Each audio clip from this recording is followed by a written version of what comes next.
Paduka Dr. Khatijah Muhammad Yusof, Professor, University Putra, Malaysia. Yang berbahagia, Senior Professor Datuk Dr. Khalid Yusof, Vice Chancellor and President of UCSI. Yang berusaha, Ms. Zairin Ibrahim, Corporate Communications Director, Loreal, Malaysia. And Yang berusaha, Dr. Chai Lei Cheng, Chair, Young Scientist Network, Academy of Sciences, Malaysia. You may sit now.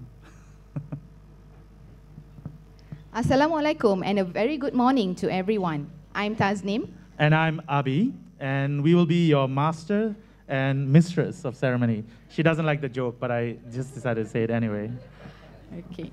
On behalf of the organizing committee, we are delighted to welcome all of you to the L'Oreal UNESCO for Women in Science National Fellowship Roadshow 2019. Before we begin, allow us to invite Mr. Khairul Anwar for the Doa recitation.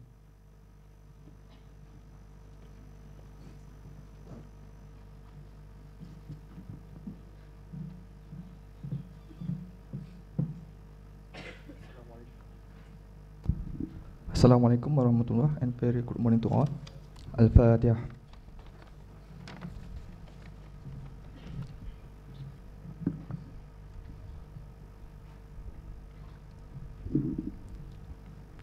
Bismillahirrahmanirrahim. Alhamdulillahi Rabbil Alamin. Wassalatu wassalamu ala ashrafil mursalin wa ala alihi wa sahbihi ajma'in. Allahumma innaka halakul azim, innaka samiul alim, innaka ghafurur rahim, innaka rabbul arshil azim, innaka al-barru jawadul karim. Ya Allah, Ya Rahim, praise be to God, the Lord of the world. Peace and blessing be upon our Prophet Muhammad sallallahu alaihi wasallam and his companion, and for those who follow his example till the judgment day. Allahumma ya Allah, on this blessed morning, in conjunction with the L'Oreal UNESCO for Women in Science National Fellowship Roadshow 2019, we beseech thee and grateful towards you in favor of all the infinite blessing to us, your humble servant, to live in safe and prosperous life. We seek your blessing for a flawless progress of this event from the beginning till the end. We seek your guidance to steer clear of events that would be detrimental to the progress of this event. Rabbana alaika tawakkalna wa ilaika adnabna wa ilaikal masir. Rabbana atina fid dunya hasanah wa fil akhirati hasanah wa qina azabannar. Wa sallallahu ala Muhammad wa ala alihi wa sahbihi wa sallim. Walhamdulillahi rabbil alamin. Thank you, Mr. Khairul Anwar. Distinguished guests, ladies and gentlemen, the L'Oreal UNESCO for Women in Science program is a partnership between the Ministry of Education and the Ministry of Energy, Science, Technology, Environment and Climate Change to award outstanding young women scientists in their field of research and inspiring women scientists of tomorrow. Indeed, and the objective of this roadshow is to encourage all Malaysian women who identify themselves as scientists and I suppose identify themselves as women to submit their applications for the 2019 National Fellowship of the L'Oreal UNESCO for Women in Science. And it's really exciting to see so many bright faces here today. All of you obviously qualify to apply for this particular fellowship, and I see a few empty seats, although we know that it was a full house registration. I think they're so excited. They're probably actually registering for the fellowship already at home. So, and because we also have a live feed today, and I think it's an absolute it's an initiative. Without further ado, please join us in welcoming Dato' Insinyur Dr. Abdul Rahim Haji Hashim, Vice Chancellor, University of Malaya, to give his welcoming remarks and to officially open today's roadshow. Please welcome.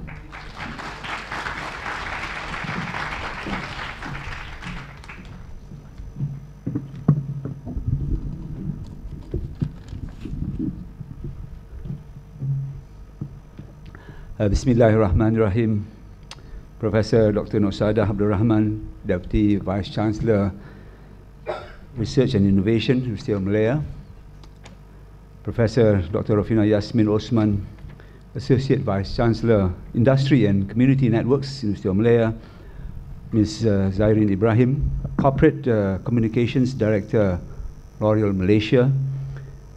Dr. Chai Lai Ching, Chairperson, Young Scientist Network, Academy of Sciences, Malaysia, esteemed members of the panel,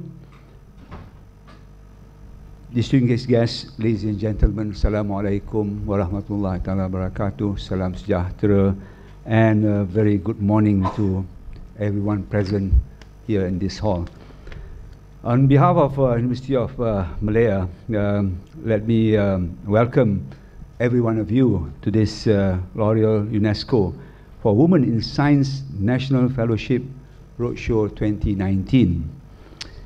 I was made aware that this particular roadshow is actually the 14th year running, and the heading is actually Loreal UNESCO for Women in Science National Fellowship in Malaysia. So it's very specific for this particular what do you call it, fellowship, and we understand that there's quite a lot of interest as far as this fellowship is concerned, and we are quite pleased. In fact, I think the panel is quite pleased to get a lot of applications for this particular fellowship, and I made to understand that this fellowship awards you about 30,000 ringgit, yeah, if you happen to be the winner, and this is for research in your own particular area. And apparently also there's 15 of such awards throughout the world, and one, if you are a winner for this particular Asia Pacific region, then you're entitled to another 15,000 euro fellowship. Yeah, so that's quite a bit of funding available, especially in these particular times of financial constraints that we are facing as far as universities are concerned. Now, the Loreal UNESCO for Women in Science program has created an excellent platform to recognize the contribution of women scientists through their scientific achievements. And UST Malaya is extremely supportive of this important initiative led by Loreal in promoting excellence in science. Therefore, we must compliment UST Malaya Office of the Industry and Community Engagement, what we call UMICE office, for initiating the collaboration with L'Oreal Malaysia, and not forgetting the Young Scientist Network, Academy of Sciences Malaysia, to co-organize this event together. Not just to promote, I think a big applause to the three institutions. And it's not just to promote the L'Oreal UNESCO for Women in Science Award, but also I think more important is to create a platform to discuss the opportunities and challenges faced by women scientists, and how all of us could better support and empower women in science. And most importantly, I hope that this event could inspire more young scientists to take on the challenge to become an inspiration to others. And this particular award, I've made to understand, also is for those below 40. Yeah, so there's a specific requirements for qualification to this fellowship. Ladies and gentlemen, UST Malaya is continuously inspired by the impact of women on academia. Women's overall participation in science, technology, engineering, and mathematics fields have grown over the years. And in we believe, and I'm sure elsewhere as well, in giving equal opportunity to all scientists, regardless of gender. In fact, just for information, more than 53% of our academicians are women in UST Malaya. So this is the majority, yeah? And in numbers, there are more than 600 of them. And of course, now just by numbers alone, yeah, we have many great women scientists, leaders in fact in I just mentioned Professor Dr. Nusada earlier on, yeah, and also Professor Dr. Rafina Yasmin, and there are many more of such amazing ladies in the university.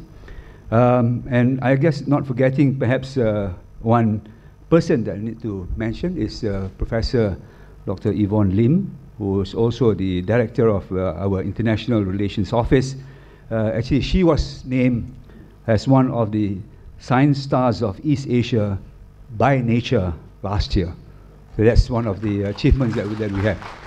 Yeah, and perhaps this is a pitch that you need to put forward as well, is that L'Oreal also provides the so-called laureate awards, and this is for everyone above 40 included. Yeah, so for those who have very good what you call projects or research areas that you want to put forward, and this I understand there's 5 awards every year. Yeah, one actually for Asia, and this carries a funding of 100,000 euros. Yeah, for your particular research. So it's something that I guess for the ones who are perhaps in that particular category could actually apply. Yeah. Now the question we ask always is that why do we need more women in STEM fields? Huh? This is always that question. I'm sure in a few years' time we'll always ask, why do we need more men, yeah, in this STEM field? But at the moment, that particular focus is actually on women. Of course, attracting and retaining more women in STEM workforce will maximize innovation, creativity, as well as competitiveness. I think we require that competitiveness in this particular sector as well. Now, scientists and engineers are actually working. We are all actually working, trying to solve all sorts of challenges that's facing not just society, communities, but also mankind as a whole. And perhaps the combination of the various disciplines as well as gender will actually provide us with various opportunities to address those particular issues. Sometimes you have a particular one gender specific to one trying to address the issue. It may not encompass whatever that's related to the others as well. So it provides you with an overall holistic approach to trying to solve these particular problems. And of course, without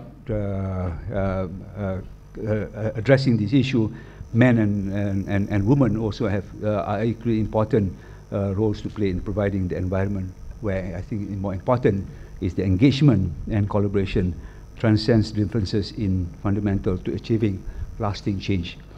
Now, ladies and gentlemen, we know that universities are actually not just ivory towers separated from the practicalities and the realities of the world.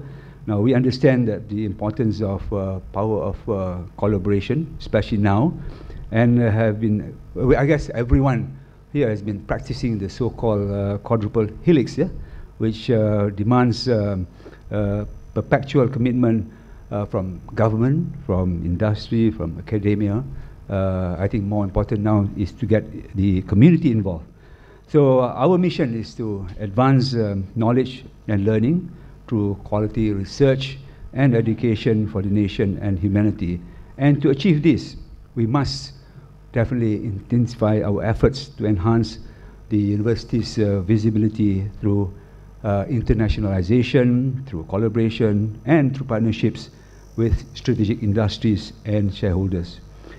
As the country's oldest and established institution of higher learning, now we are frequently invited to collaborate with government entities as well as private sector companies, NGOs, and also other non-profit organizations.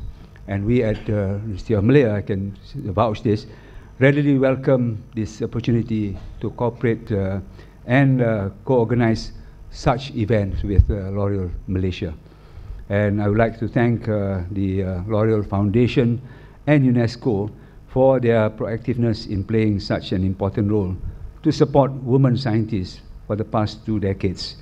I think one of the biggest issues we have is actually not at this particular level. I think one of the biggest issues that I think is facing the country is ensuring the science-related students, yeah, get into the interest of students in science, technology, engineering, mathematics is actually more of a concern now, with the percentage of if you look into the stats, into the media, it's less than 20%. It's perhaps hovering at about 10 to 15%. And this is extremely worrying, yeah, of that particular talent pipeline, because one of the stats is showing that the numbers that's available in the public universities as far as STEM-related programs are concerned, there's not enough of the pipeline going into that, yeah. So it is a huge, big concern. And I think we all ourselves will help to play that role. I'm sure most of us present here has got that science background. Now, how do we try to entice and encourage, especially the younger generation, to be interested in science? We were actually discussing this morning that when we actually quite young, well, quite young, which means quite a while back, you get interested in science by doing all sorts of things, yeah, which is maybe at that point in time it was not really talking about science, but the interest of it. Yeah? We were asked to take various leaves, put them in books, and then look at them, draw them up, and so on and so forth. We are supposed to sort of look for tadpoles and actually determine in terms of their development. Yeah, we are supposed to sort of get this kacang hijau, grow that, and monitor the tauge, how long, whether in the dark, whether in the light, and also this is actually very simple, but it is somehow or other creates the interest, yeah, in nature, creates the interest in science as such. So the issue is whether all these are actually being done at the school level, especially at primary levels, yeah. And somehow or other we have to be advocates of them, of this particular, because I think the level has gone to almost, I would say not critical, it's almost chronic, yeah. So and trying to become a developed nation without having the right people in STEM is something which not going to be disastrous, but it will not be achieving whatever that the objectives we are trying to achieve. I think this is a big concern that we have as far as the science fraternities is concerned. Now, the program for Women in Science, this is specific for Women in Science program, has empowered women in science, recognizing scientific excellence, and also helping talented women scientists to gain recognition they deserve. At the same time, this particular award has also inspired young girls to take up an interest in science. And in fact, 6 of our women scientists were honored by the L'Oreal Unesco for Women in Science National Fellowship in the past. And with the scarce funding in research nowadays, as I mentioned earlier, the research grant that comes with it is a bit is handy, yeah. And I guess this is also an apt incentive for young women scientists to achieve their dreams. And we need much more support from the industry. So I think a big hand for L'Oreal for putting up this particular program. Yeah? And their business, as I mentioned in our discussion this morning again, is always to do with something that's from neck onwards. Perhaps they should also focus on and perhaps that's where the award should also not just for women, but also for men. Yeah? And I only see, I think there's less than 10 here in the audience. So you are here. Thank you for coming. Yeah, I can count. Yeah, it's definitely less than 10. Yeah. Now, hopefully, with this example, we hope that more industry partners will be encouraged to play an active role in strengthening the academia-industry partnership. So let me end here by expressing my sincere hope for many more collaborations with L'Oreal to work towards the betterment of society, yeah, in general. And last but not least, I'd like to take opportunity to thank L'Oreal Malaysia, Young Scientists Network of ASM, and the University of Malaya team under the Deputy Vice Chancellor Research and Innovation, as well as the PNC industry and community networks for your dedicated organization. And we look forward to a lively discussion this morning. And with this, I'd like to take this opportunity to officiate this event and to mark the start of today's proceeding with a quote from the United Nations, which actually is very, very apt for what we are talking about this morning. It says this: the world needs science, and science needs women. Yeah. So thank you everyone for joining us today. Wabillahi taufiq wal hidayah. Assalamualaikum warahmatullahi wabarakatuh.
Assalamualaikum dan selamat pagi untuk semua. Yang berbahagia, Datuk Dr. Abdul Rahim Hashim, Vice Chancellor, University of Malaya.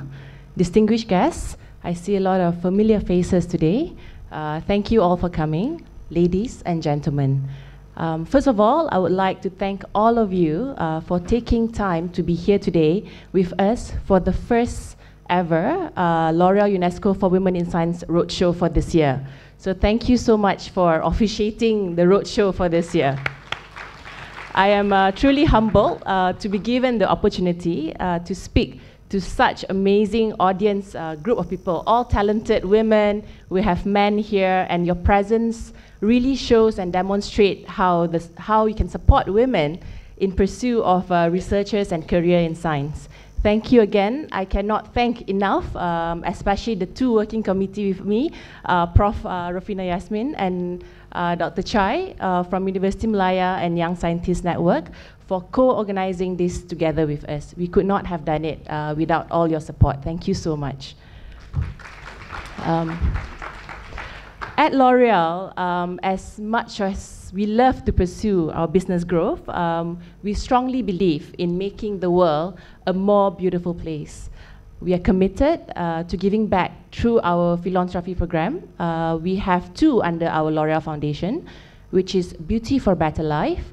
For Beauty for Better Life, we give our free beauty vocational training to underprivileged girls. And for Loreal UNESCO for Women in Science Award, we aim to promote the advancement of women in the scientific field. I hope many of you here are already familiar with our coveted Science Award, which is why we're here today. Have you all heard of it? Yes, thank you. Okay, so we are really happy, and as what Datuk mentioned earlier, that this would be our 14th year edition in Malaysia, but worldwide the award has been going on for more than 2 decades. So it's about 20 years already. So I have a short video here. Instead of me talking, I have a short video here to show, to explain a little bit further about the initiative globally on the initiative.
mentioned just now, is also part of what we always preach during our thing.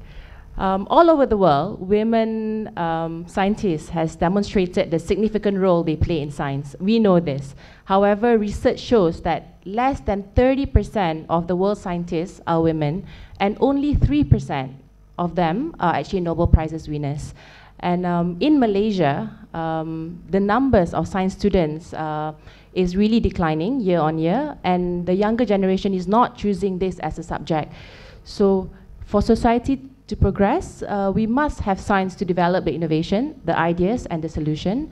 And we're not just talking about making life easier and more efficient, but progress in terms of better health, better safety, and better well-being as well. So our job is really to make science attractive to all the young women, all the young students to also take and consider science as a career as they move forward and progress in life. We understand that women play a very important role because our company was actually founded by a research chemist as well. Our true key to our future will always remain scientific progress and determination to achieve new breakthroughs. So it's always been in our DNA to do that, which is why Loreal support and has been championing this and advocating science education and science research for the last 20 years. We are just not here today to just celebrate women in science, but exceptional scientists who happens to be women. We understand that gender is not a prerequisite to succeed in this field. We believe scientists, male or female, all must be recognized. We do that. And in terms of their contribution, and the time has definitely come for us to pay equal attention to the remarkable world of women scientists all over the world. And hopefully by doing that, we will change the way we live for the better. L'Oreal UNESCO, our partnership has actually started since 1998, and since then we have the fellowship program in over 117 countries now.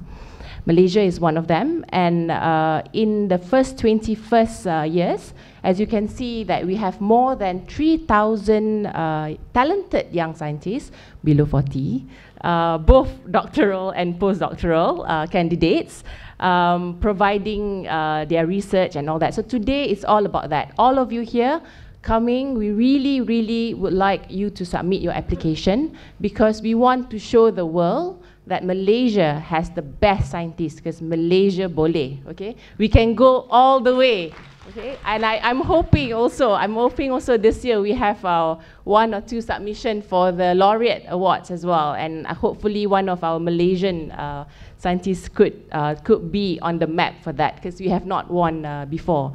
So we have about 53 national and regional fellowship, and we have over 400 scientists that's involved in this program in terms of being the jury, being the judges, being the support system and all that. So it's a whole worldwide recognition if we were to do that. And the award, as mentioned, we have different categories. They are for Malaysia, every year we will award 3 winners which will receive a 30,000 ringgit worth of grant. And we are always hoping that every year we will submit the 3 national fellowship, and they will be a candidate for the International Rising Talents. We have, out of the more than 40 over winners that we have so far, I think 6 have actually won the International Rising Talents from Malaysia. But we should make it like all three, or every year there's one, but we should make it every year, we should have 1 Malaysian that goes to Paris. Okay, because the award, when you receive the 15th International Rising Award talent, is actually given out at our main for Women in Science award ceremony, which is in Paris every year. So it's also an opportunity for you to meet all the scientists all over the world and to network with them as well. So who wants to come to Paris with me, better submit, okay? yeah, Abi will come. Okay, in Malaysia, we have our partners. As mentioned, we have our Ministry of Education. We work with MASTEC as well as Academy of Science Malaysia. And just to give you some figures, last year we had 157 applications from over 30 universities all over the nation. So far, we have given out more than 1 million worth of grant. And in terms of the different scientific fields, there's about more than 16 scientific disciplines that has been submitted last year. But I think this year we're going to get more application, right? Are we?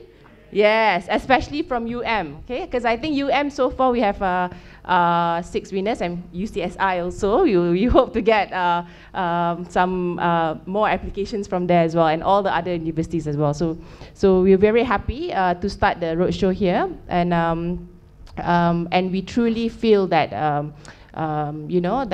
it will be a good platform if your friends and your research other friends that couldn't be here today, please let them know as well, because the platform will be open until the 31st of May.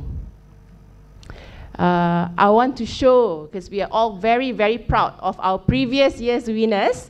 So this page shows all our previous winners and the 6 International Rising Talent winners, which is on the top there. Do you all see any familiar faces? Yeah, one sitting right there that will share her experience later. So we're looking forward to that. So these are some of our winners over the years. And last year, we have 3 winners. Dr. Chai, which is also here today. Dr. Nohayati, and also Dr. Lam. So I think they all deserve a big round of applause from all our fellow scientists. Thank you so much for being part of this. So I thought what would be interesting is, because I think not many of you were not at the event ceremony that we had last year. We actually organized it in October last year. So I thought it would be nice to show you a little bit of snippet of the event so you can have a look at it. And hopefully this year all of you can also attend and support the award ceremony as well. Last year we actually had Yang Berhormat Menteri Yobi Yin, our Minister of Energy, Science, Technology, Environment and Climate Change, MESTEC, Yang Teramat Mulia Raja Datuk Sri Azurin at the event, and also His Excellency Frederic Laparche, the Ambassador of France to Malaysia at the award ceremony. So I'll show you the video of the award ceremony.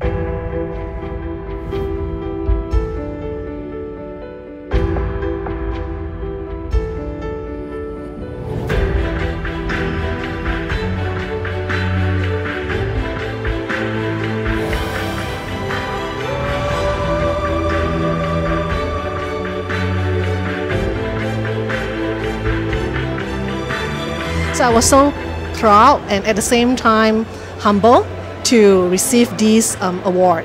I feel like there are, really a lot of great women scientists out there. So, but with this award, so I feel like, now I have a greater role to play, like, to to encourage more young girls to do science, yeah. Definitely feel very glad and very honored to have this, because my research is definitely need an external funding to continuously fund and benefit to the society. Just to want to make one last summary is that as a young woman, do great for science, do great for society. I am very excited. I really enjoyed myself. It is very, very enthralling and enriching at the same time. So I thank L'Oreal Unesco very much for this opportunity.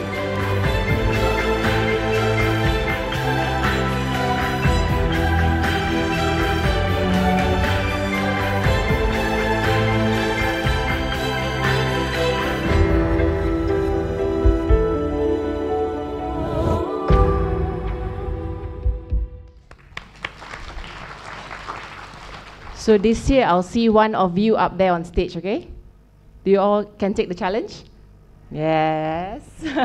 Okay, from the event that we had last October with the award ceremony, we also received a lot of coverage in the media to give the scientists the visibility they deserve, and they also get to talk about the project that and the research that they are working in. So we truly appreciate the support from the media that was given. There were newspaper clippings, there were also digital media, there's online media websites. So we promote them, we get them, to talk to the media about more about their universities, more about their research, so more people know what are the research they're working on, and in terms of what good they're doing for the community as well. We also have TV broadcasts. I think for the award show, it was actually shown on Bulletin Utama the next that night. And also on NTV7 as well as Chinese 8 News as well. Also social media. This year we did it a bit differently. For 2018, we invited a lot of key influencers as well. There were some celebrities that has million of followers, 4 million followers, 5 million followers, 1 million followers. Basically, the idea is just to get consumers to also know about all these amazing women scientists. And because we did that, there's more people talking about this award now. And I think Dr. Chai is very famous now. I'm getting calls to also interview her, you know, to come to to shoot and all that and things like that. So I think it was a very good, we hope, we're very humbled to do our part to just be part and to support the women scientists that we have here in Malaysia. As per the video shown, I just wanted to just stress on this point. I hope you will submit your application this year and encourage your friends to do so as well. The portal will actually be officially open on the 1st of April. Feel free to ask me. I'll give you my cards, as well as my colleague here, Susan Koh, over there. She's the expert of the portal, okay? Anything you want to know about the portal, you can contact Susan. Any questions that you are unsure about, you don't know how to submit, what to submit, anything like that, Susan will be very happy, and we'll be very happy to assist you on that. Last but not least, I'm truly optimistic that with the support from all of you, we will soon arrive at a very bright future for women in science, a future where equality will achieve not just in science, but society in general. For young girls, and a future where young girls and boys will never be afraid to chase their dreams. L'Oreal is indeed very proud and very humble to be part of this bright future where boys, girls, men, women will have all the confidence to believe in themselves and to pursue the impossible of making their dreams everyday reality. Thank you all, and I really, really hope you will enjoy the sessions that we have today that will be moderated by 2 of the men that is supporting all these women scientists here today. So I'm looking forward for that, and thank you all again for having us today. Thank you.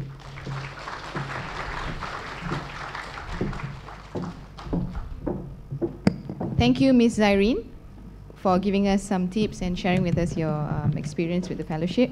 At the end of the day, we have got a networking session during lunch, so please make sure you come and talk to Ms. Zyrene or Ms. Susan for some additional tips. We also, today's session, it's also on YouTube Live, so the link will be put up in a while by Abi.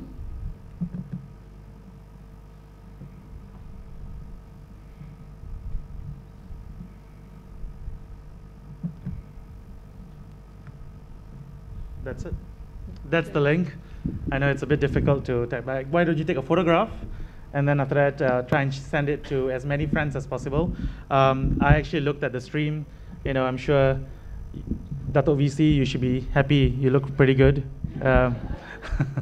And I'm going to start off. You know, we're running in about 10 minutes of time, and as Zyrene mentioned, it's a pleasure to be a supporting role to such fabulous women that you're going to see on stage in a very short while. Because in my personal experience, I must say that, you know, what's gotten me to where I am, I must say that I've had more women mentors than male mentors. And I think there's something about women that make them that nurturing educators and really fosters excellence. So next on our agenda is probably, you know, the more exciting panel.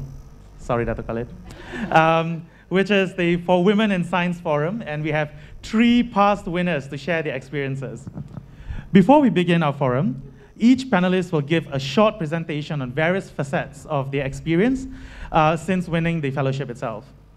Our first young and superstar scientist is the 2014 Malaysian winner and also the 2015 UNESCO International Rising Talent winner. She's a molecular virologist who trained in University of Malaya, and is currently the head of department of the medical microbiology at the Faculty of Medicine, University of Malaya. Her amazing accomplishments do not emasculate me, but they inspire everyone. And her personality is as infectious as the microorganisms she works on. So without further ado, let me introduce the one and only fabulous Associate Professor Dr. Chan Yok Fan.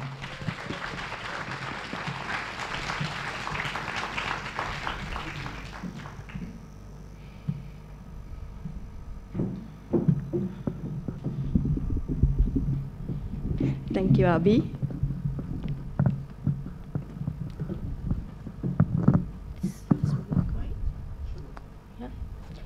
So I got my award in 2014, and subsequently, as mentioned by Zareen, I was lucky enough to actually to be the rising talent as well in 2015. And I'm here actually not to share my fabulousness, but I'm truly, of course, proud and humble, and I just want to share my bits of my stories to actually, I hope at the end will inspire you. So, so basically, I have 5 points which I would like to tell you that why I was all for the award. So and now looking back, you know, the money was really good at, I mean, you can actually get 30,000 ringgit as we mentioned. And of course, you know, I also got my 15,000 euro at that time. So with that, you know, you can see, you know, we get into the awards, you actually get pictures. And of course, as mentioned, yes, I really went to Paris with Jean. And this is the Sorbonne University. And basically, together with 15 laureates and 15 rising talents, and the 5 laureates, we had a week of activities together, and that was a really extremely inspiring and honoring event where you actually get your award on that day.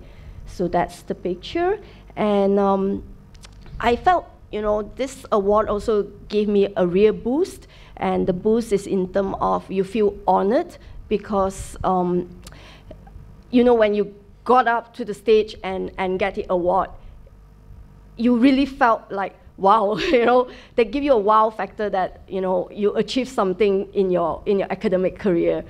And that was really what I needed, you know, after working, since joining UM in 2006, and you know, you don't get this, you don't get that, you don't get a promotion, you don't get your, you know, everything you don't get, you know, grants and so on. So it was really a boost factor for me, you know. So it was really great. So when I walked out stage, I was really proud, you know. And again, you know, some proud moments came, you know, I felt honored. Not because I asked for it, but you know, you get featured in Asia Scientists, and then you get named, you know, top 100 scientists in Asia in magazines, and then you get written about you yourself in magazines. You read about yourself in magazines, you know, that you don't even realize it. So it's like your friend say, oh, I saw you in the magazine while I was in the saloon, you know. I get things like that. So, and then people just showed me the picture and say, oh, I didn't have that copy, so I will have to go and get the copy of magazines. So you get things like that. And of course, I was really fortunate enough that I got this Anugerah Science Negara from the Malaysian Women's Organization. And I also need to tell you, you know, this phrase, when we were there, you know, the UNESCO Director General actually really mentioned this. We are here not to celebrate women scientists, we celebrate exceptional scientists who happens to be women. So that really, you know, puts me into such an inspiring mood. And you can see how much we were also being empowered during the whole event when you get the award, because we will actually have to go they really understand the needs of women, because they actually give you a week of training as well, where you actually feel empowered. They actually teach you how to do negotiation skills. They teach you how to communicate and so on. I think that's part of, you know, mentoring that all women needs as well. And now that I felt empowered, so I felt really there's a need for me to empower all of you here. And, you know, I felt there's a need for me to become a role model in science. You know, I accept invitations to take nice pictures in magazines, you know, and some pictures don't really look like me, but they look good anyway. So I do keep them, you know. Hopefully, you know, I can give my chit, you know, to see and so on. So, you know, well, this was my favorite, of course. You know, like you know, the truth is, we can be model too. So not just a role model, but a model. And I think getting the award, besides, of course, what I've said, you know, it's a unique experience in a lifetime, you know. As scientists, I think sometimes we really don't get certain experience, you know, like dressing, taking nice pictures, but it's actually a nice experience. You get to do your YouTube videos, you know, and see your own, you know, print pictures everywhere. And of course, I got a week of my Mercedes, you know, when I got my Marie Claire award. So I was given a Mercedes just for a week. And you can bang it and you can drive it anywhere you want. So my last word to all of you is, I believe, you know, the award is just a stepping stones. You could really get more. And as I reflect, you know, 5 years ago, you know, I have been given more things. And of course, to me, more important is, you know, that encouraged my own daughter to actually pursue science as well. So I think that's what little things we can do. And I wish all of you all the best in your application. And as you know, success, behind all the success, you know, there are a lot of hard work as well. So I wish you all the best in your application. And Thank there's you. also a man behind you. Thank you, Yokfan. That was amazing. We're going to have more time with you shortly. But let's have our second panelist. And she is the 2015 Malaysian winner. She's a molecular biologist based at the Department of Cell and Molecular Biology at the Faculty of Biotechnology and Biomolecular Sciences, University Putra, Malaysia. Trained at University Science Malaysia, the Japan Institute of Physical and Chemical Research, RICAN, and the Université de Lorraine in France. Pretty amazing CV. Her list of awards is as impressive as the super exciting research on proteins and peptides, as well as all her effort in championing science communication and leadership, not just in Malaysia, but also in the region. And she continues to support L'Oreal through various different ways. For example, she helped in the judging process in 2016. So if you did not win that year, you know who to blame. Without further ado, put your hands together for the fantastic Associate Professor Dr. Normi Muhammad Yahya.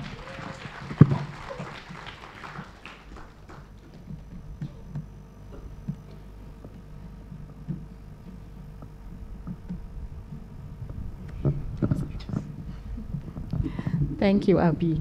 Good morning, everyone. I hope everyone is well today. Okay, I'm going to share with you a little bit about my background, how I get here eventually. So I was born in a very small town of the ancient town. So every day I have to walk past the gate to go to the lab. And that is actually a new building for the lab. Back then it was just a very normal looking two-story building. Now it is all very nice. Yeah, I got my award in Loreal for Women in Science Award in 2015. And other than that, I had been, like Abi was mentioning, I had been involved with some initiatives in science communication in Malaysia with Academy of Sciences Malaysia, as well as Young Scientists Network, in the local context, as well as for the Asia-Pacific region. Okay, to share a little bit of my experience since winning the award. What had the experience been for me after that? I think I try to make a difference in giving more opportunity for girls in science. So most of the students that come to me I would ask them, I would interview them about their background, and I will take in students who are less fortunate, particularly girls. There's a reason why I think they want to venture in science, and coming from those difficult backgrounds, there is a reason for it. They could have joined the workforce, to be honest, but no, they came and they wanted to do science. And those are the girls that I take in.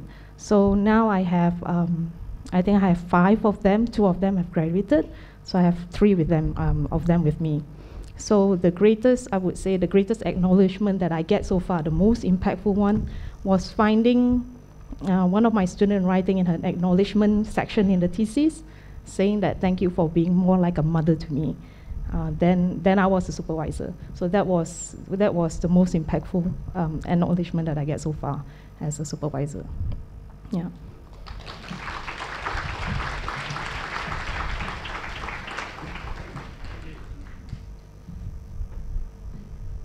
Very touching there. Archana, do you feel like I'm your mother as well? I've got a few students here today. Anyway, more like bro, all right? So, okay. Our final panelist is the 2018 Malaysian winner, and you've seen some snippets of her already today. Her research focuses on food safety and microbiological research. Born in Taiping and having trained in University Putra, Malaysia, she currently is based at the Institute of Biological Sciences at the Faculty of Sciences, University of Malaya. She sits on various national and international committees on food safety and risk assessment, but she obviously did not do a good enough risk assessment by inviting me here on stage today. She also currently chairs the Young Scientist Network, Academy of Sciences Malaysia, that represents top young Malaysian scientists who are committed to support our national ecosystem beyond their own research and academic interests. And let me add, she's the first woman chair of YSN. So let's give her a round of applause. And some, I qualify, some say that she's the best chair ever. She's intelligent, inspiring, collaborative, engaging. What's this word? Yeah, she also wrote the script. I present to you my dear friend and inspirator, Dr. Chai Lei Cheng.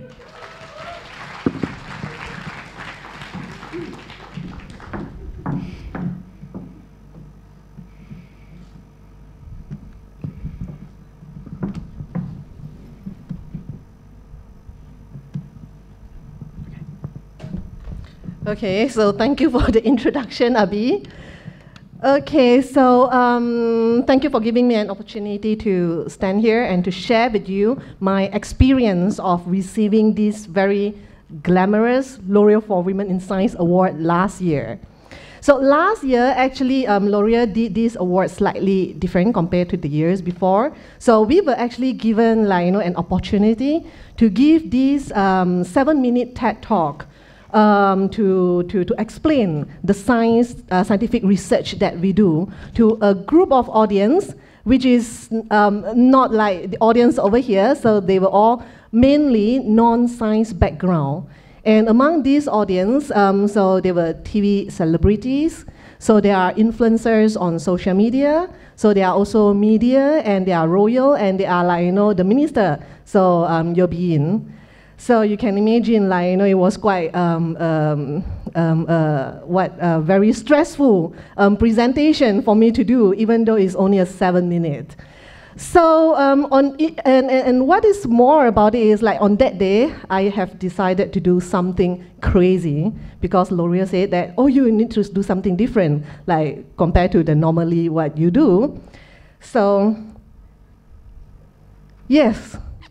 What you see over here is actually the first slide of my presentation. So it's a very colorful and cartoony chicken. So what you see over here, the screen is actually very small, but on that day itself, so probably you get the glimpse, like, from the video.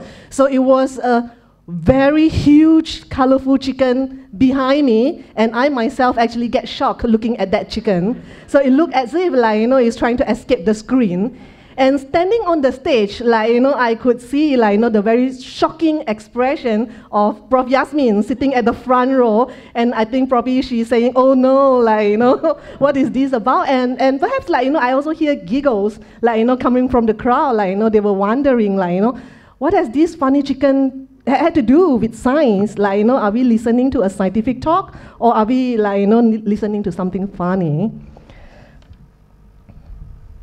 So I actually did, like, my entire presentation, so using my own drawings. So it's all cartoons, so it's all drawings.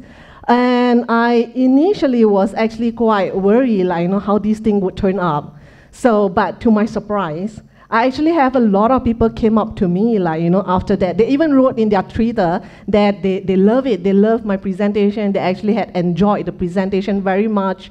And they said that they had, my talk has inspired them to actually to know more about science. I think this is the most fulfilling part of the whole event that I've got. So 2 months, like, actually before the award ceremony. So Loreal actually has already engaged, like, the winners.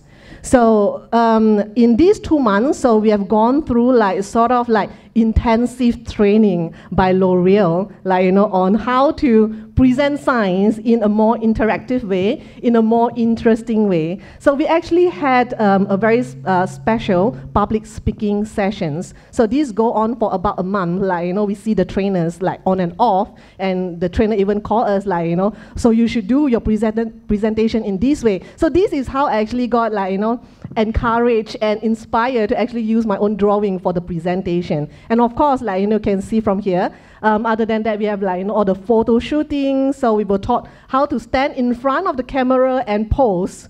So it's actually not easy to become a model. So I would rather sit in the lab and do research. That's actually easier. So in the photo over here, you can see that we actually went to Loreal, the Academy Center.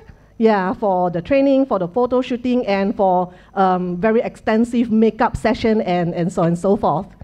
So it's quite a fun experience, though, like, something really very different. And that actually boosts your confidence.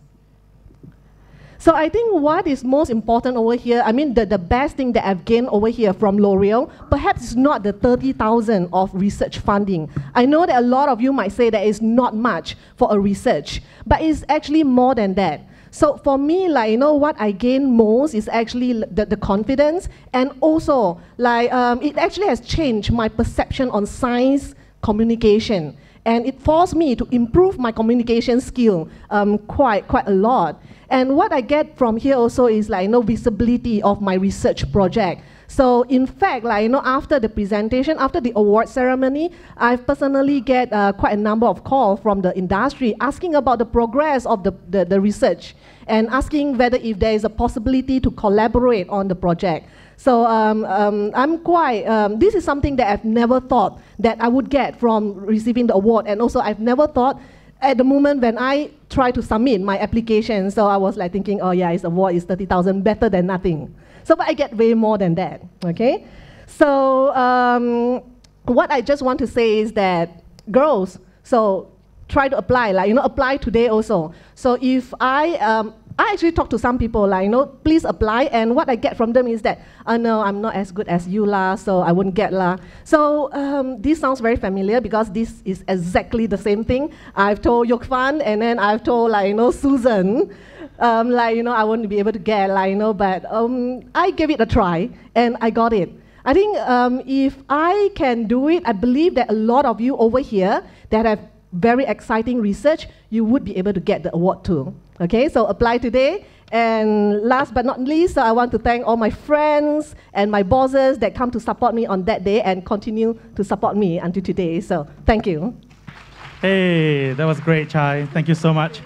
All right, so before we start the forum panelists and invite them onto the stage, we've got a few seconds to set up the table and the chairs. Maybe I should help them also. Let's just do this.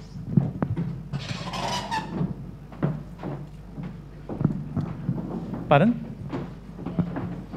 No, it should be okay.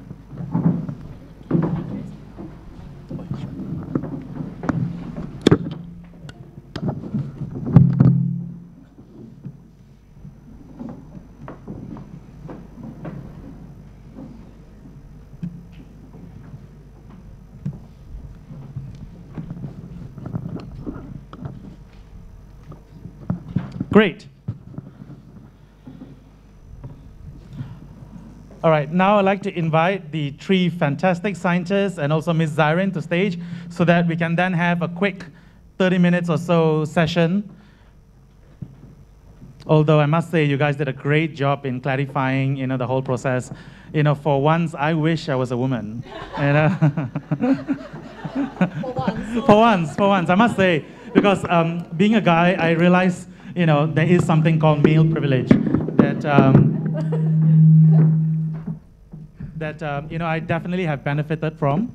And especially as early career, right? I mean, you've got all kinds of things, your family responsibilities, your professional responsibilities, your social responsibilities. Right, so this shouldn't just be my questions. I mean, I obviously have a lot of questions for them, but I would like to also, sort of invite you to ask questions, right? So please do not hesitate. This is also your opportunity to be on YouTube, right? And also, basically to be known by some of these judges who will probably say, oh yeah, I remember that lady, right? So use this opportunity, right, to be heard and seen. Okay, I just want to, first of all, congratulate you again for an amazing job. And obviously, I've known at least the three of you for a while, and I've known you since yesterday, Zyrin, and very, very, very impressed.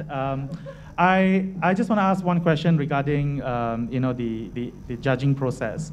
Normi, and having gone through the process, I just want to know, were there anything specific that really allows for one application to stand out than the others? Because some of them are postgraduate students, some of them are PhD level who have probably been working for the last 10 years or 5 years or what have you. So there might be some variations in terms of experience, areas of expertise. Are there some commonalities that you actually see? I think the most important thing is that you need to highlight what is the impact of your work to the society, to the local society and to the world at large. And of course, if you have a project that you think that you can bring that impact, to your own local society and to the world at large, then I think that will stand out. That's number one. Number two would be the research plan and the originality. So how can you deliver that impact to the society through your project? So if you have a very nice research plan within the scope of the resources given, as well as the duration, then I think that's a winning recipe already. The originality, the research plan, and the impact. All right. So cool. So the symmetry of your face doesn't matter at all in your application? No. No, all right, great. So I think it's really important. And I think this is something that, not just for this competition, what is the purpose of science? And I think, having heard different presentations from the past winners, you're absolutely right. The real impact of the science that you're actually doing and believing in that impact rather than just as a sort of superficial application. Correct. I think that's great. So now coming back again to the whole Loreal sort of thing, and I thought you did a great job, Zyrin, just now in selling it, and I think it came from somewhere within, and I was so impressed how down to earth you were yesterday. You were here carrying the chairs around, getting things together, and for me that's really important. It shows that you're not here just because it's a job, right? You're here because you care. So what really motivates you, personally, to be such a champion for women scientists, and also having sort of worked with women scientists over the years?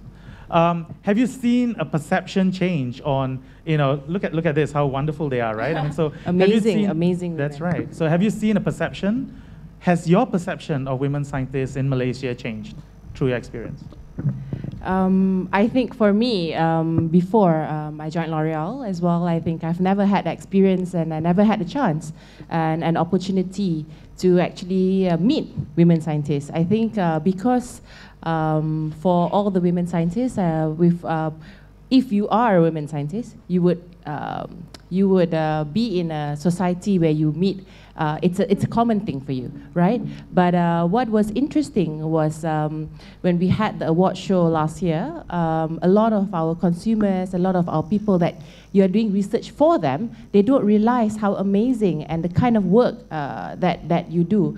And I think we had a lot of comments where people say, wow, she's a scientist? Because they're all very impressed, because people have perception of how a scientist should be. And I think everyone is very different, and you know, they all spoke amazingly well. I think at L'Oreal we always push that. We always make sure that you know, if we wanna put anyone forward, they have to look good. We will make sure we give them the right tools, we give them the right training, we give them the right support, anything that they need, so that when they are on stage, when they're presenting themselves, when they're talking about their research, because it's not just for the award day. I mean, it's also after that, right? What they want to do, what they want to present, because like what we said earlier, it's just a stepping stone for them to be known. And you know, you'll never know. You'll get the grants from people like industry leaders might be interested in the research that you do, and then they will pick you up and then further fund the research. So it's definitely, for me, it's very empowering. I find it, I wake up in the morning and I'm so like inspired to come, because you don't see the work behind the scene, you know, because most of you are behind in the labs doing the work.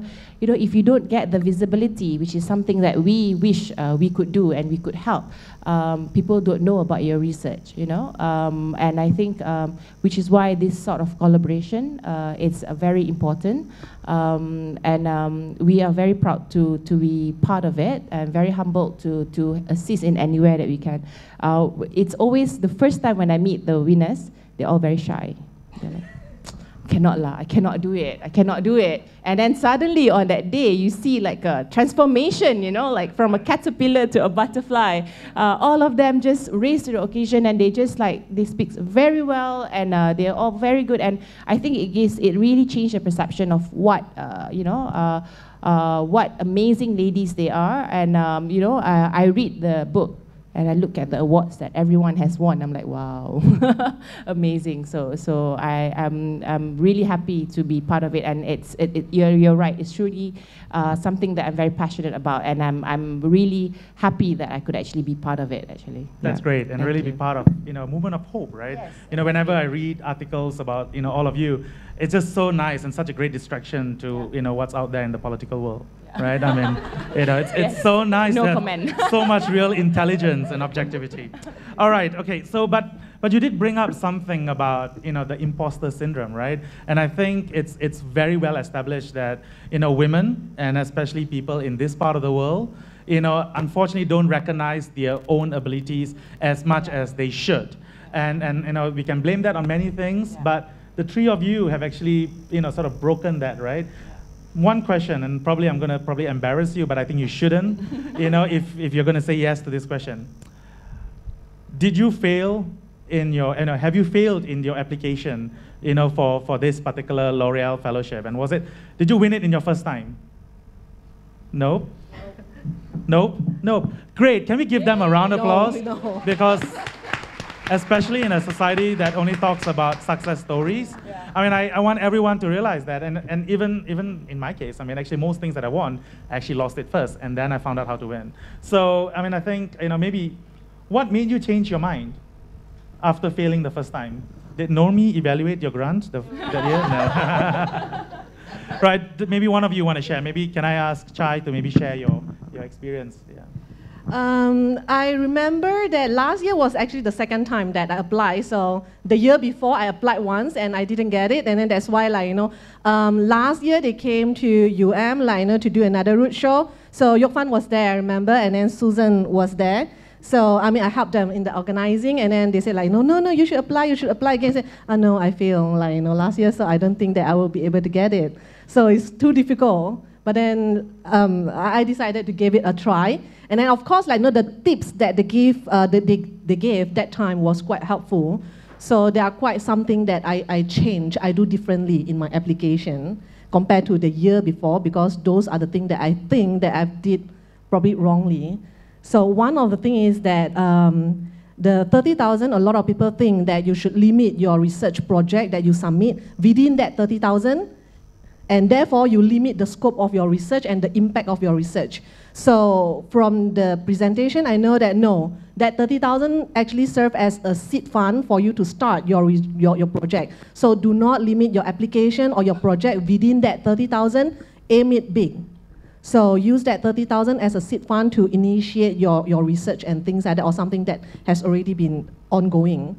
And the second thing that I learned is that show your proposal to general people, to your mother, to your grandmother, to people who are not in your field. So if they can understand and your research proposal, and they say that, wow, this is something important, then it will be something that you want for that 2-page concept papers. So it's quite little to put in. Yeah. I think you bring up a good point, because a lot of time we live in echo chambers, and we just talk to people who we understand each other without even completing our sentences. So I think fantastic advice. Really, to share that with people from the outside, because I presume that the evaluators will be from various different sort of domains, and coming out with that passion really, really important. All right, so I'm sure some of you might have some questions. Again, take the plunge. I know you're usually very scared. Oh my God, how am I going to look? All right, you're definitely going to look better than me. So why don't you come up with some questions? Opening it to the floor. Fabulous. All right, great. Let's give her a round of applause. Woohoo! Could you stand up? Can we have a runner to give this microphone, and then I can use the... Yeah. Brilliant. And could you introduce yourself, and then obviously ask the question. It's over there.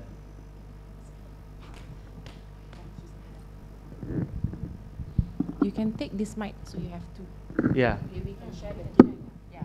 No, but go ahead. It's over there. She's over there. Bong.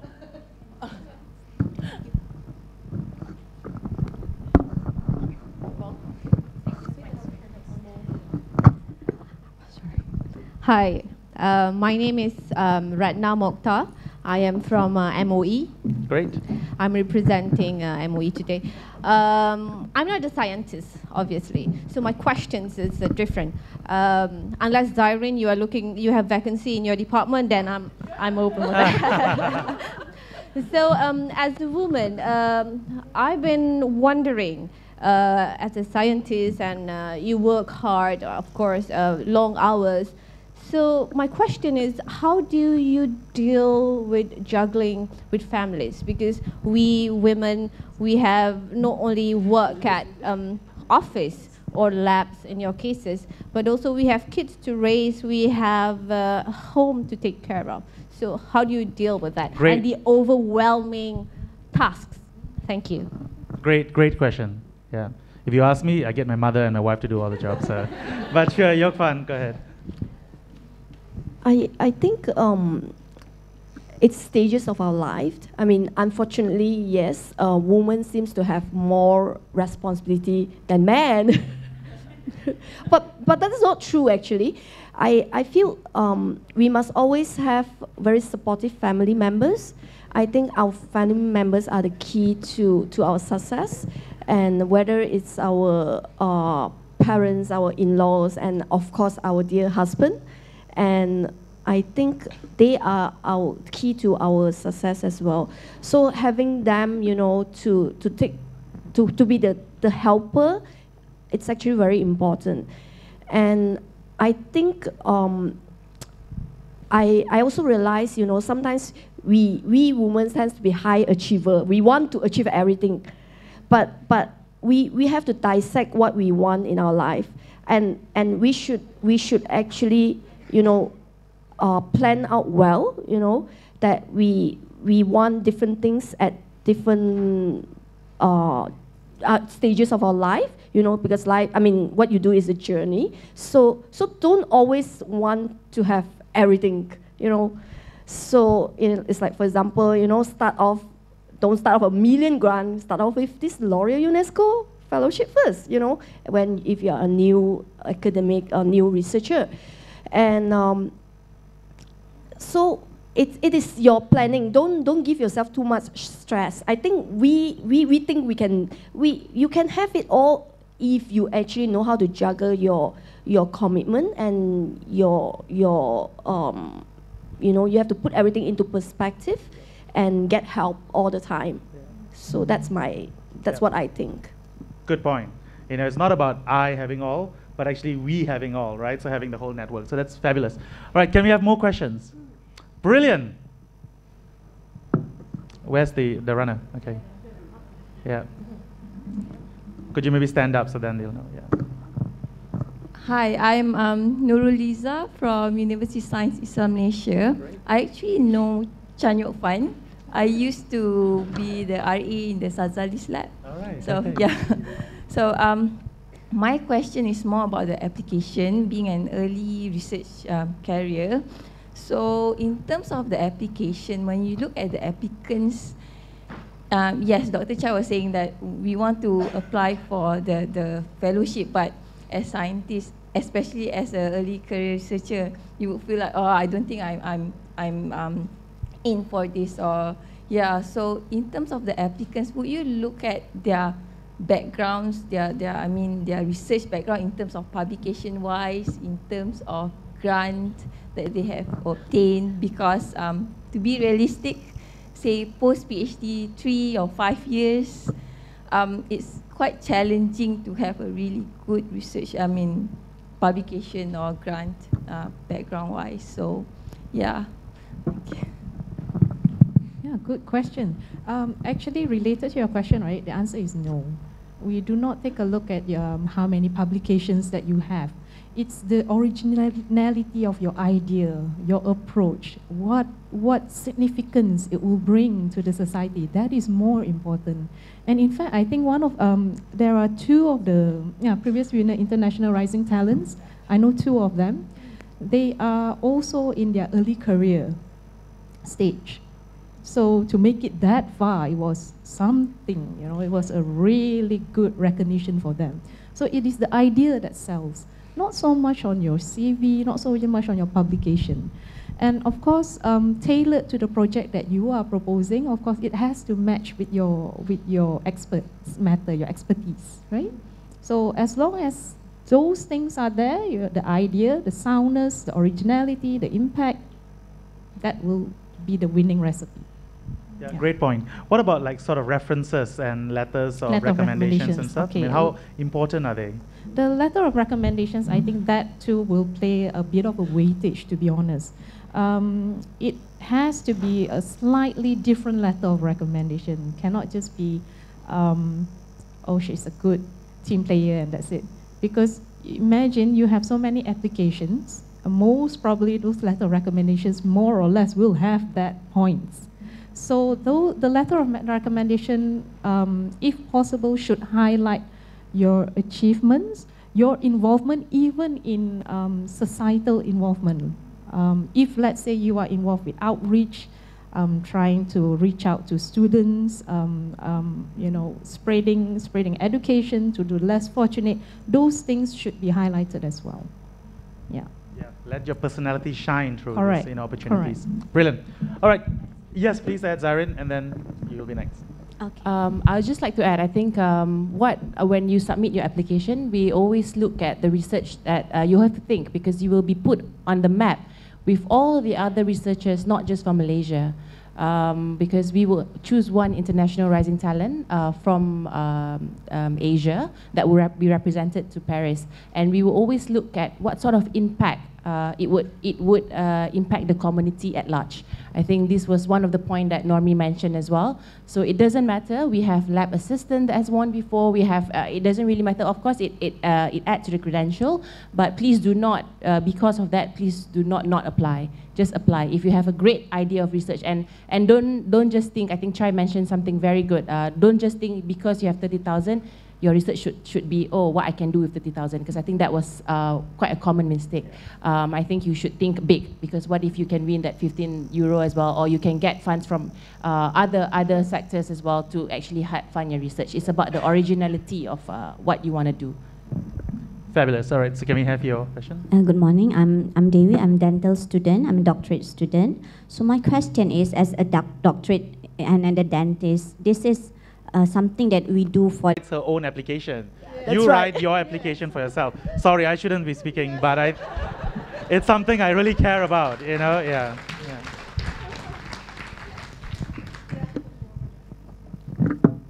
Great. So we have got about 10 minutes left. So I'll be fast. No, don't worry. So we'll have another 2 or 3 more questions, and yeah. Great. I have actually 3. If you don't mind. Choose one, and right. then if there are no one else got questions, I'll come back to you. All right? Yeah. My name is Nurdiana Anwar. I'm actually from the Office Member of Parliament for Subang. I'm actually keen to meet Dr. Chadiok Fan after this. All right. Well, actually, I have two statements that I think, let us be realistic for a moment. I am inspired, to be honest. I am inspired. I'm inspired as a scientist since the first time I heard the name of Marie Curie, Elizabeth Blackburn, Barbara McClintock, Katherine Johnson, Dorothy Vaughan and everything. Yeah. And I'm so proud that we have so successful women scientists produced in Malaysia. I'm so proud that you can inspire a lot of us. But let us be realistic. The Vice Chancellor of University Malaya and also Ms. Zairin, you did mention that the number of students in STEM declining. Why? Because we don't, realistically speaking, the prospect of science in Malaysia is poor. I've been job hunting in 2016. I came back from Australia, job hunting in 2016. Went back to Australia, got hired, and I got my visa refused. Came back here to job hunting again. So I've been job hunting technically with a PhD for 1.5 years. Imagine that. Imagine that. So realistically speaking, you can inspire a lot of people, but be realistic to your children or whatsoever, that the prospect is as such. You know, we have the talent to make an impactful research, but we need to gauge with the public. And I think you mentioned that the perception is rather negative between when people say, oh, you're women and you're a scientist. It's not negative, but it's rather dubious to some people. That's because there's lack, in my opinion, there's a lack of dialogue and efficient communication between scientists and the public, especially legislator. We have to let the legislator know that, hey, you're not helping us to make an impactful scientific research in this country. We have the talent, but where is the platform? Yeah. Where is the support from the government? And I think, do you agree that... Agree.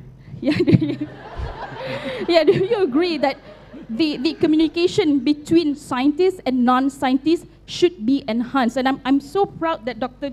Chai, you able to do that in your TED Talk, and I'm so proud of you that your idea can reach, from different level of people, and I think that's really, really inspiring. And just to people out there who are non-scientists, we have to let them know that what we are doing is important. Just because you don't understand something, it doesn't mean that it is not important. Thank you. So thank you. Chai, maybe you can. Okay, so probably, I do agree with you, on quite a number of points and things like that. So I know that there is a lack of, not to say focus, but young scientists need to actually, position themselves better. So that's why, we actually have these, young scientist network. So one of the objective actually is to serve as a platform for young scientists to actually work together and also to voice out, the challenges that you face, what are the opportunities that you have. So it's not working alone, probably you are working alone over there and you feel frustrated. So come, to young scientists and you can join us together. We are one group and you will be heard. Your voice will be heard. So there's something that I always wanted to say, young scientists need to be probably more proactive and really, come forward and work together rather than, sitting behind and feeling all the sorry for yourself and do not know where to go. So we actually do have platform. So probably, young scientists is not doing a very good job yet, to... You were the previous to really promote young scientists network, but we do have this. So I look forward, if you can apply, to join us. And there are a lot of young scientists over here, young scientist network member over here, so you can talk to them. So there's always a platform, there's always a channel for you to voice out. Yeah. That's right. And I think, just hearing from you, she speaks so well. So just make yourself visible. And I think one of the things that, I just want to share, it's volunteerism. Yeah. And also just avoid instant gratification. Just do things again because it's part of your passion and you just never realize how this might actually snowball into greater impact. So right, we've got one more question. All right, and you'll be the last one. All right, one last question. Penultimate question. Yeah. Thank you, Abi, for your WhatsApp inviting me. I have numerous WhatsApp inviting me to come today. You're so popular. Yeah. Anyway, my question to Puan Zairin. So you've got this award for individual scientists. What about for a group of scientists? Because I think, I feel in Malaysia, we cannot work in isolation. A lot of us cannot get far when we work in isolation. I think if you can have an award that brings 2 or 3 scientists together, I think 3 is a good number, and get them to work together, like on a project. Like if you assess them and their projects are quite similar, you can bring them together and see how they can work. That we can go quite far. Because you see, our resources are limited, our manpower are limited. I mean, if you go overseas, you see how they work. They don't work in isolation. They work as a group. And if you look at their publications don't cover one area, it covers numerous areas. Yep. Great point. Yeah. More money from L'Oreal, so new initiatives considering, yeah. Well, currently, when we actually for the applications, yes, it's an individual application, but I'm sure even as an individual application, I'm sure all of you actually work as a team.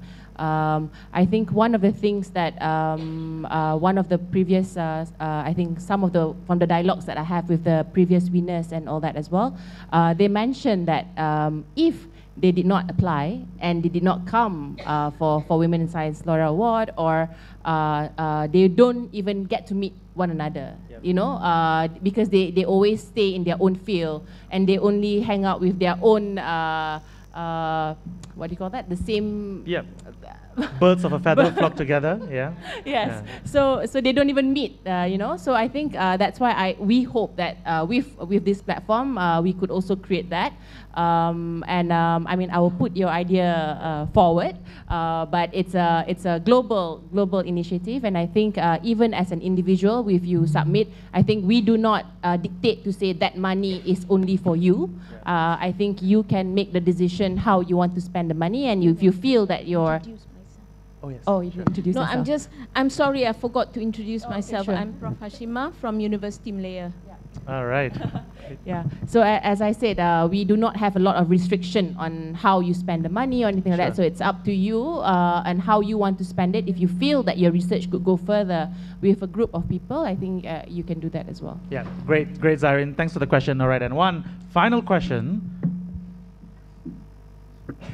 Yeah, good morning. My name is Nisha. I'm a postdoctoral researcher here at University of Malaya. So my question is, how to write a proposal, a winning proposal, that can be easily comprehended by a layman. You see, I've been writing a lot, and I know like each time you have this kind of application, they'll go like, you should use technical, non-technical English. Somehow or other, they would go like, it should be understood, it should be comprehensible by layman. So what I do is normally, after I write up, I normally pass it to my boyfriend. I say, read this. Because he doesn't know science. He has got no science background. So I always say, go, start, read this. And then he will go like, I try to comprehend in a way that what this layman actually understand about my proposal, because I really don't understand what laymen understand. Like because you see, I am a scientist. Like DNA, I expect the layman to know terms like DNA, genetics, because part of your juries are from this field, right? So definitely you will know this kind of term. Like, and then he will go like, are you trying to say like this and that? Like, he never understood whatever I wrote. And that is why probably I never won anything. So my question is, what are the things, like if your jury is a layman, what are the things that he or she would understand that I could actually write a proposal that this person would understand? The thing is, my problem now is what exactly they understand. What is the extent of being layman? What kind of scientific terms that they would know, so that I can actually write a spot-on proposal so that the jury would be able to understand. Yeah, that is my question. So besides changing boyfriend, what's the suggestion, Zairin? Yeah. Okay, I just wanted to clarify. I think for the juries, we do not have layman juries. We have very professional and very experienced jury, like Prof. Awang Bulgiba was one, Datuk Khatijah, Prof. Noso Ada, so they would understand your term. I think they're all from different fields. So maybe what you need to think of is how to sell the proposal to the scientists. I'm not a judge. I do not read the proposal, because if I judge you, I might not pick the right winner, So we, and even the prelim juries are all from the experts of the industries. So they would understand that. When we say about being understood by laymen, I think it's when we do the presentation, then it's different. Because your presentation would be for the consumers, for the community. And when you do that, then you have to try and explain to me and our TED Talk trainer, and we will understand. Okay, I'm also a science graduate, so it's okay. I'm not so bad. Can understand. So for that, then we will train you. We will train you for the 2 months prior to the award show and all that, to make sure that your presentation is understood. But in terms of winning, we actually have very esteemed jury panel that are very well versed in all the fields. So you don't have to worry about them not understanding. Can we maybe take the conversations offline? Because of the time, and we've got another exciting forum, after this. But I want to just let the three of you, have your last few words. And so maybe can we start with Normi? Yeah. Okay, I just would like to share my experience, a very short experience about this application for Loreal for Women in Science. That year that I won actually was the year that I thought I should pass. Yes, I didn't share that in my presentation. That year I thought I should pass. I applied more than 3 times, to be honest. But I told myself, what do I got to lose if I apply? Nothing. You don't lose anything. You only lose when you don't apply. You see? So do apply. Yeah. So you never know when you get to hit that target. It was baffling for me that I got it that year. Great. Yeah. Thanks, Naomi. Great. Yopan? About winning proposal. So when I wrote it, my idea was I was working on autophagy, so that's a very technical term, but I make it simple enough and I define the term so that it does look like I'm working on, an interesting field. At the same time, I'm giving a layman understanding. So I think when you actually put in your proposal, make sure you don't put in all your chemistry names, all your compounds and so on. That is very, I think you just have to put in the gist of it and not the extreme, small details in a 2-page proposal. Because that's what, the 2-page, you cannot write much. So you need to put in your impact, your significance, and the importance. Great, thank you. And last words, Chai? You all have said most of the things. So what I want to say is that if you really have passion for your science, which I believe that most of you who are here, yes, so you do have a passion for science. So then don't just think about it, put it into to action. So don't think of whether if you will win or you will not win. So just do it. And then just think of this as a very great platform for you to actually to promote science and to make science interesting and to make science more impactful. Yeah. Great. I have been so lucky to be part of this. When they invited me, they said, we need you to sort of gender balance since this is 21st century, and I was like 1 out of 4. Then I realized the balance was probably based on mass, and I think I've done my decent job. Let's give a huge round of applause to the beautiful women, super intelligent, and the floor is back to you, MC. Thank you. Thank you, Abi. That was a very great session, yes? All right, the last session for today is the forum titled Men for Women in Science. That's going to be another interesting forum. This session will be moderated by Datuk Professor Dr. Awang Bulgiba Awang Mahmud from University of Malaya. Datuk Professor Dr. Awang Bulgiba is the Council Member, Academy of Sciences Malaysia, the Project Director for the National Policy on Science, Technology and Innovation 2021 to 2030, and was one of the members of the selection panel of For Women in Science, Malaysia 2018. Please welcome Datuk Professor.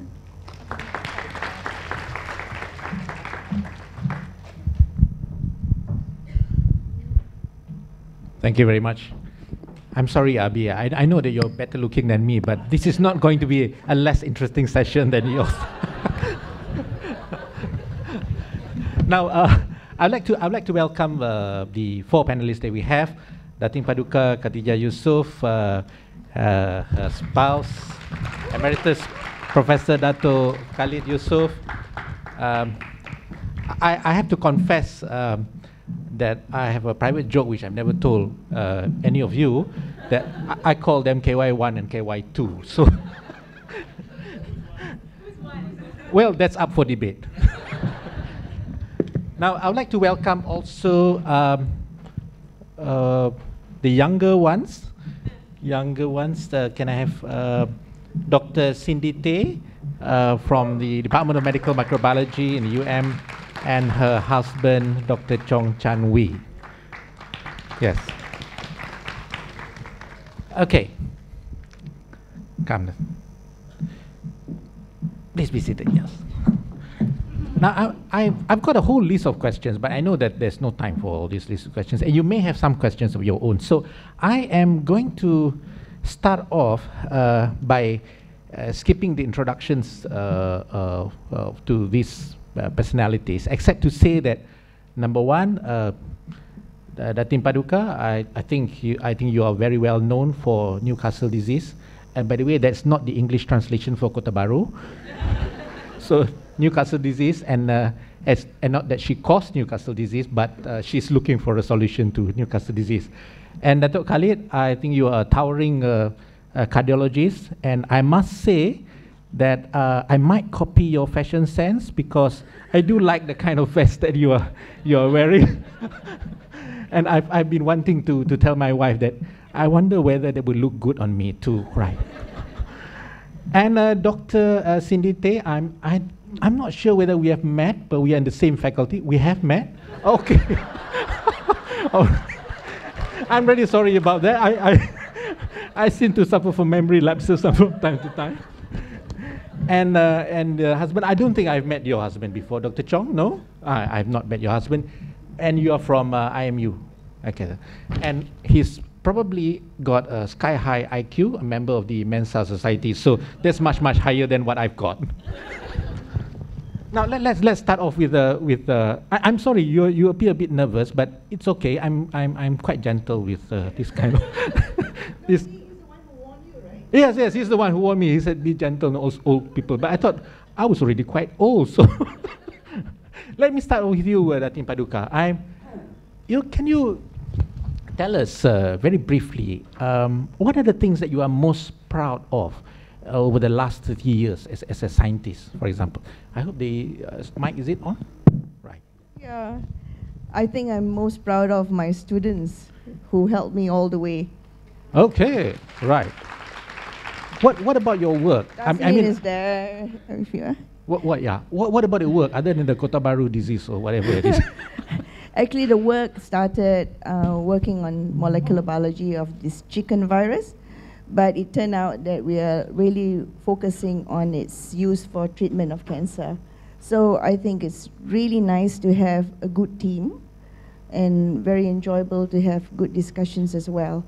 And I like to see more people being involved in research, in science. Okay. Yeah, and my stint at MOSTI too, I think that was also quite nice. Okay.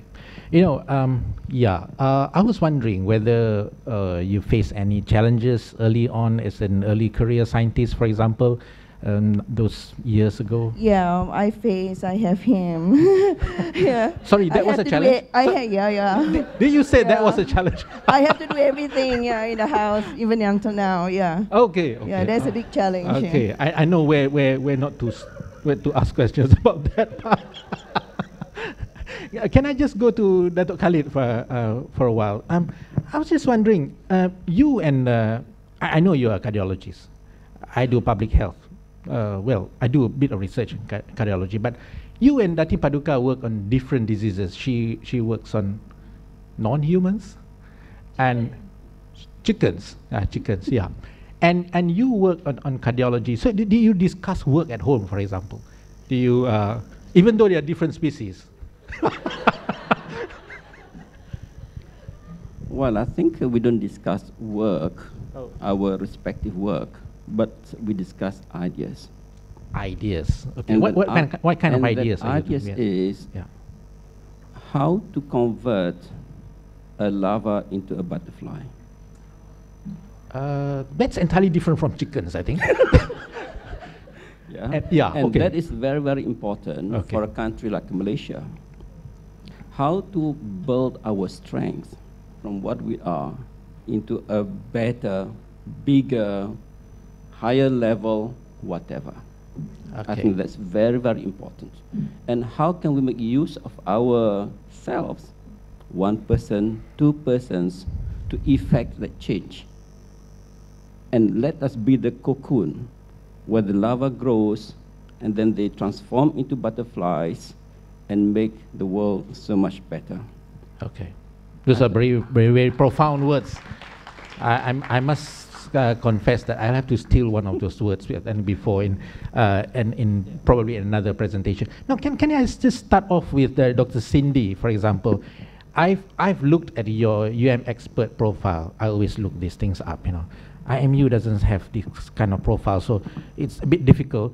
But I'm really impressed. You started off as a senior lecturer in what 4-5 years ago in UM, is that right? 4-5 years? 2013. Yes.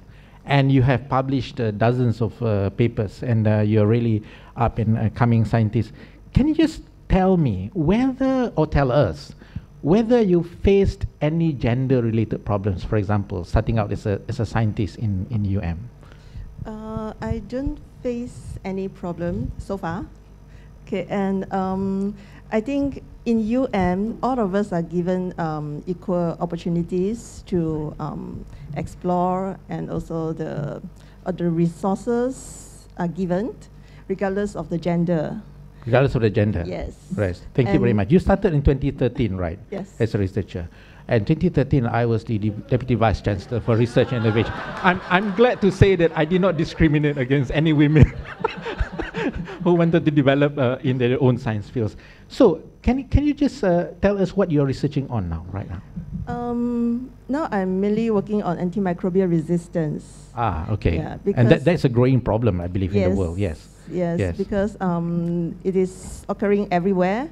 And my work is basically to have a better understanding of the resistance mechanisms and also the trends of the distributions. Okay. So I work on molecular epidemiology and also to design some specific detection system so that we can it can allow more targeted treatments. Okay. Yeah. All right. And your spouse, Dr. Chong, can I have your views, for example? You are working in a private university, right? And I've never contemplated working in a private university. Wait until I retire, of course. But I was just wondering, what do you think there are the differences? Are there any differences between a private university approach to science and, for example, and compared to a public university after hearing from your wife? Right, yeah. There are some differences. I think we have someone also coming from private now. Yes, but he used to be in the public universities.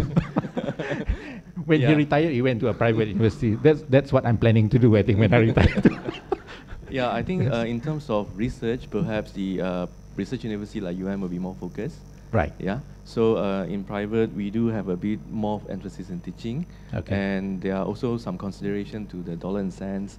Perhaps the role of the academics will be slightly different. Right. Yeah, because we wear different hats. We may be involved in marketing, we may be involved in business, a little bit more compared to public university. Okay. Yeah. So have you ever worked with, you are from pharmacy, right? You're a pharmacist by training? No, I'm not. I'm not. Yeah, I'm in School of Pharmacy, but I'm from School of Pharmacy, but not a pharmacist. You're a scientist? Yeah. All right. So have you worked with your wife, for example, on any of the projects? Yeah, we do collaborate in a few aspects. For example, the antimicrobial resistance, right. The epidemiology, and also gut microbiome.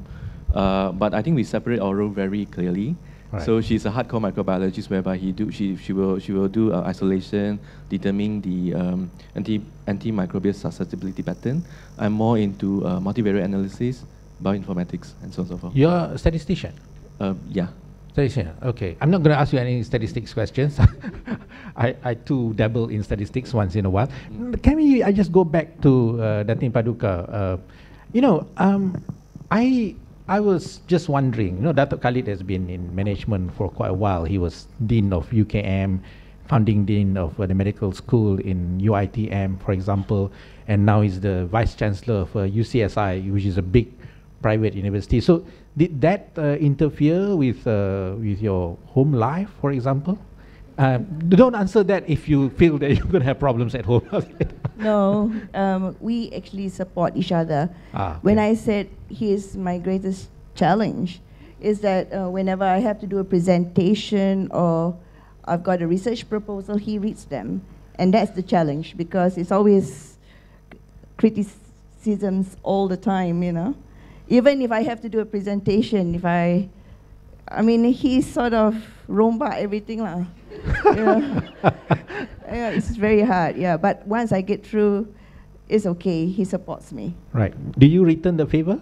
Yeah, I can't treat, he's a doctor, a cardiologist. If I treat anyone, they'll probably be dead. So I help him in the slides. Okay. I was just wondering. Sorry, Dr. Khalid, you have something to say? Okay. No. How do you think spouses should support their men, for example, like you? How do you think they can support their own wives who are scientists and who are trying to build their careers, for example? What words for advice would you have? He can give me a big fat check. I don't mind. Okay. Okay. Other than that. Okay. When I was invited to join this forum, I was hesitant because of the title.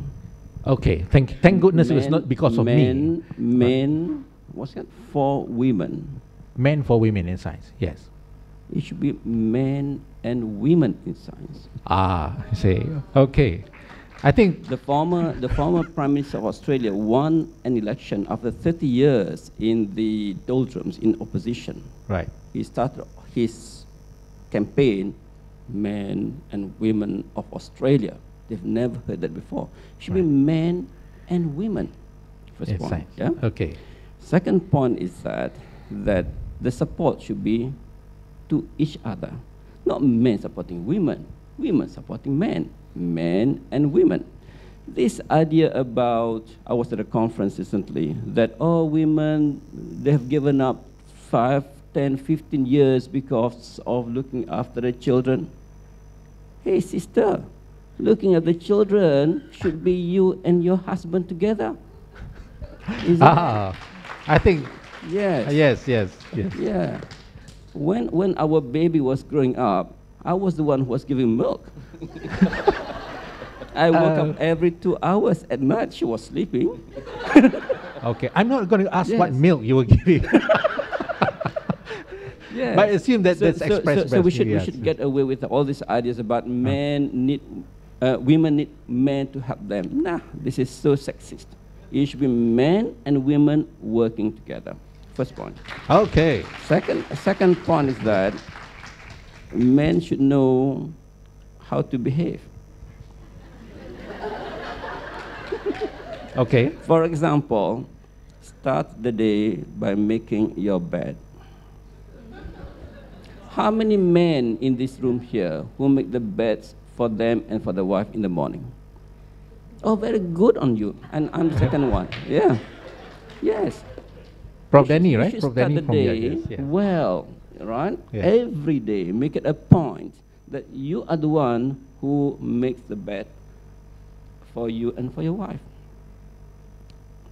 Start the day on a good, with a good start, so to speak, right? All right. Not, I'm here to help you. What is this? Yeah. No. Yeah? Yes. Yeah. Third point, in case I didn't have the time. No. You have plenty of time.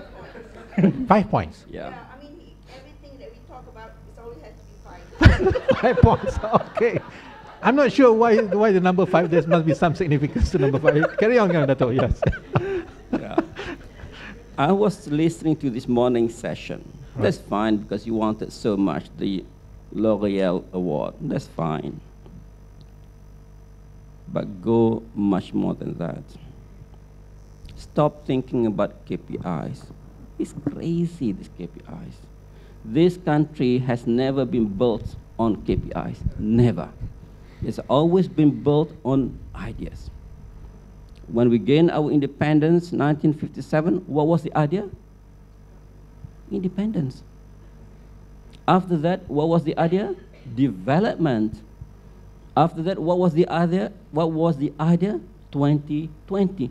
Not KPIs, for goodness sake. Yes. Fourth point. I'm coming to the fifth point. Okay. No worries. No. If you have the metal to do it, you have the ideas, you have the capabilities, and you have the wherewithal. I was saying that who's that great biologist who changed the world about what called this? About evolution. Darwin. He was offered to be a professor at the tender age of early 30s by both Cambridge and Oxford. Right, and he turned them down. Did he take it? Nah. He wanted to go to Patagonia. Where is Patagonia? In the third world country, somewhere south, somewhere, yeah. And after Patagonia, he went to the island. What island was that? If he had not gone to Patagonia or to this island, he will never have this idea about evolution. Of course, he became a professor after that. Yeah? So start thinking about that. Stop thinking about doing the next bit of thing. No. Have a good estimation of yourself. And all of you are capable of doing it. All of you. I can see from your faces. What's stopping you is not the department, not the university, yourself. It's you yourself who's stopping you from going ahead, not the department. Oh, come on, what is department? I've always been a rebel. With a cause. Yes. With a cause, okay. Yes, please, yeah? Yeah? So what is your idea of your existence? What is your idea of living? What do you want to do in your life? You cannot wait that 10 years from now. You have to start having the idea right now. And excuse me, I always have to do this. You know, he's giving a lecture. I think he's forgotten. And in this sort of a scenario, I have to stop. Okay, Tatin Paduka, I think I'm going to come back to you now. I was just wondering, what about yourself? What words of advice do you have for young female scientists or the young male scientists who are working with young female scientists, for example, and the not so young male and female scientists who are still around? I think you know, you need to follow your passion and enjoy what you're doing. But last week I was in Trieste and I met a few people, including the Nobel laureate, Rich Roberts. He's the one of our members, and but it was not him, because I thought he said this, but somebody else, the chairman, claimed that it was his quote. So I like to quote here: for the scientists, before the age of 55, you want to be famous. You want to do something for science. You want to show yourself or show the world who you are as a scientist. But after 55, like me. Okay, you're slightly less than 55. Okay, you want to be useful. Useful, you want to do things that makes a difference, that produces an impact. Right. Did I answer that? Something like that? I Yes. can't remember what the question is because it's just... Okay. And then what words of advice would you have for the young ones, for example, who have not reached 55 yet, for example? Come and work with me. No, I think you need to have a team for the researchers. You have to have an objective. What do you want to achieve in the end? So the end game has to be there. You have to know what you want, and then work out how you want to do it, who you want to work with. And it's easier to work with iconic people. Abi, remember, you're working with me. So it helps a lot. And also people with big grants. But then doesn't matter. If you don't have those, just try and get in touch with people who can help you. Just be brave and face it and get to know others. I'm sure there'll be somebody who's going to help you. All right. Dr. Khalid, I think you want to continue with your fifth point. Can I just add? Yeah. Okay, sure. Not my fifth point. Not your fifth point. Okay. Yeah.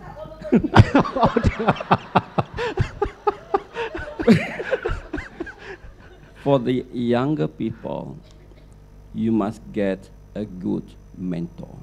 Mentor. Very, very important. I have the privilege of having very good mentors who took care of me and who take care of me, because one of them had already died. One of my mentors was Professor Julian. He told me, in 1962, the concept of CCU, coronary unit, yes, and sent that to Lancet, and was rejected. He's a man beyond his age, beyond his time. Yeah, I've got Ronnie Campbell, brilliant. Ronnie Campbell can speak well. He can point there, and all of a sudden, oh, how beautiful it is. Yeah, and so on and so forth. Get a good mentor. Don't just get your PhD. Oh, I've got my PhD. I'm on my no. Get a good mentor. And this is one area that we're so lacking in this country. We're so lacking about people wanting to work with mentors and the senior people who should be acting as mentors. We should change this. If not forever, we're just going to and fro like Brownian movement without going any further. Okay. Sorry. You got some more. Okay, yeah, right. I mean, I get a bit disappointed when I see some of my friends. When you're mentors, you don't have to be the corresponding author, or you don't have to be the lead author and all that, Getting the young ones to lead is very, very important. Give them that confidence, and the oomph to do everything. Can I just come back to Dr. Cindy here? So, did you have any mentors? I'm just following up on the Dr. Khalid. I didn't put it down in the questions. Okay, but do you have good mentor or several good mentors, for example? I'm actually quite lucky. I am so grateful to have my former supervisor, Professor Dr. Tong Kwai Lin. Tong Kwai Lin, she's not here today. Taught me a lot. And also after I joined Faculty of Medicine, I also work with a few people like Professor Jamuna, Prof. Sazali, and Prof. Jama Yokfan, and also Prof. Adiba. So they all helped me a lot. Yeah, so right. I'm very lucky. Okay, what do you get from these mentors? Yeah. Linkage. Linkage? Yes. That's insider trading. It sounds like insider trading. Advance notice, yeah. Guidance, and also the way to deal with people.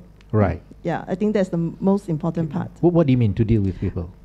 Different people with different characteristics, with different personality. So I am actually not very good at approaching people to talk to them. Right. And I think you're doing fine here, talking. Yes.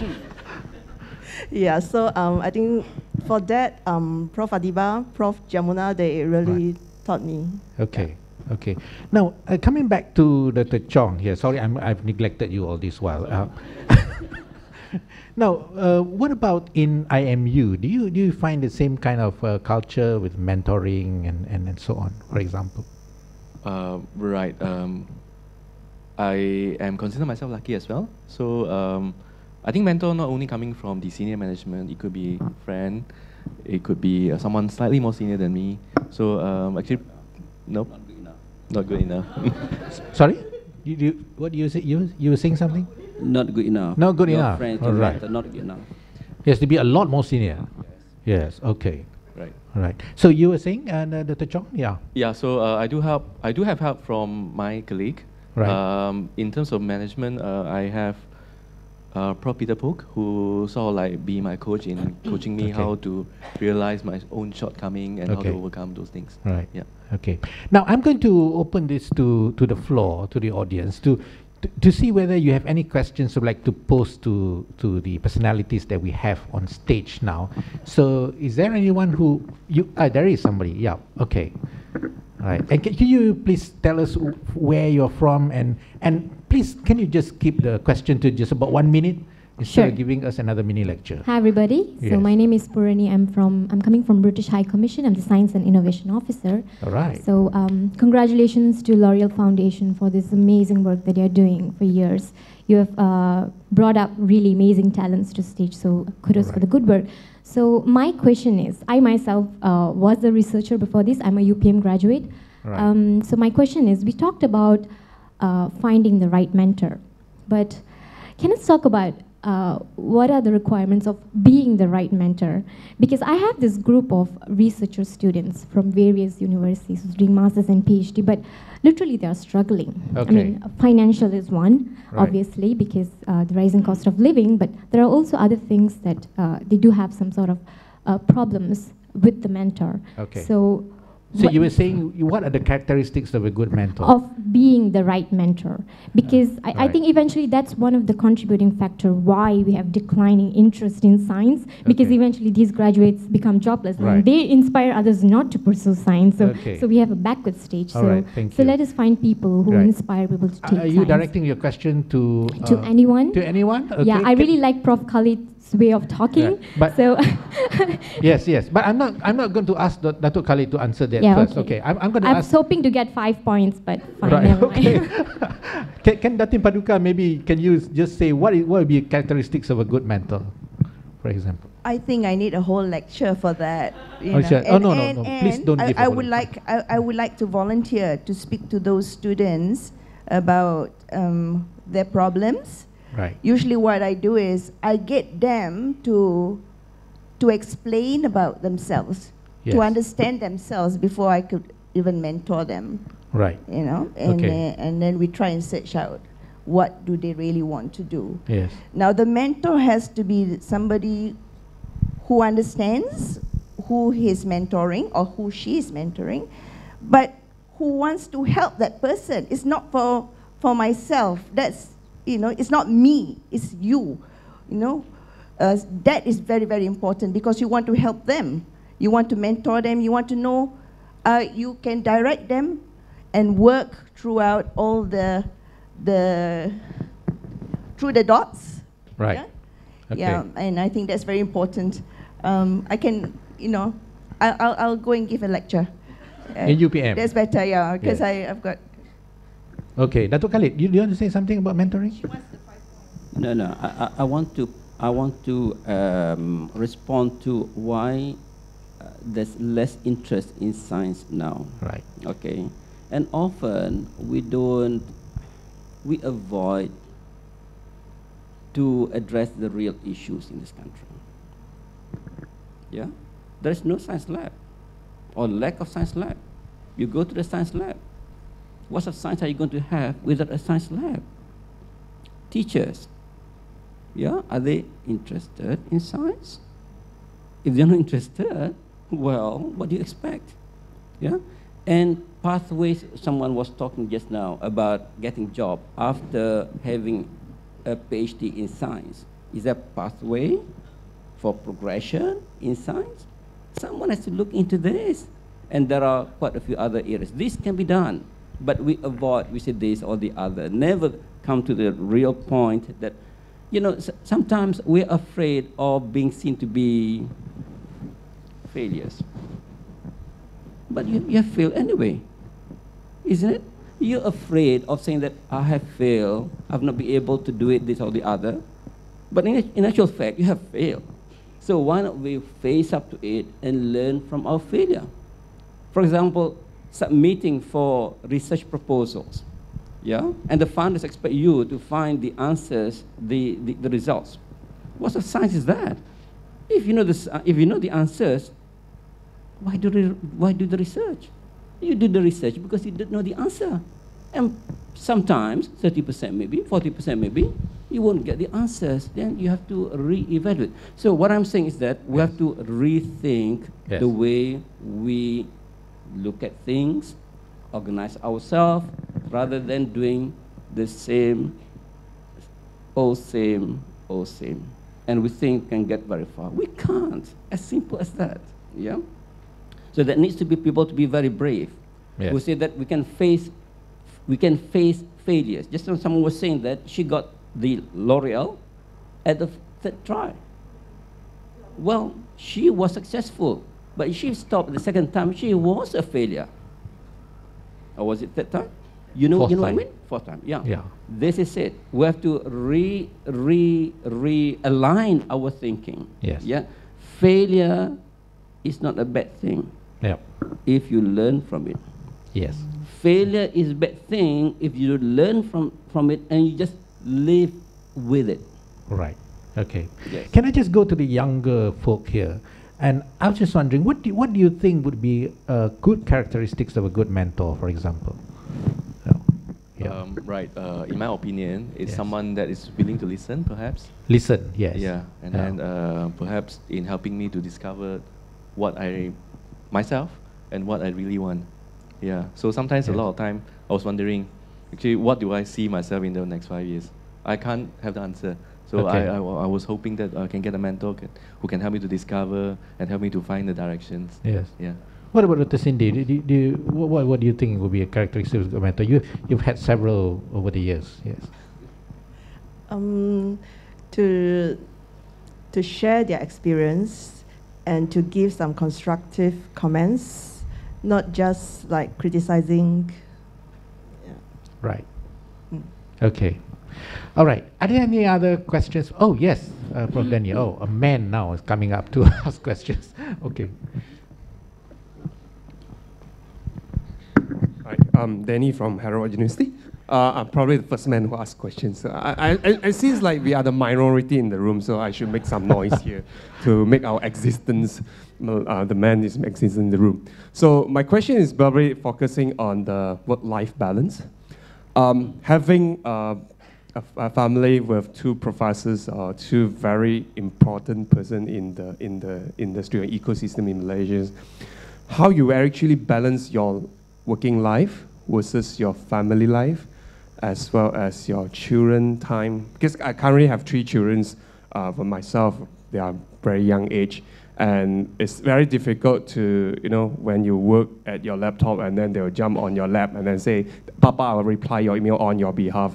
Right, so things like that. So I think this is something that is passed through your time. I think this is something you may share. Tadi Paduka, do you want to respond first?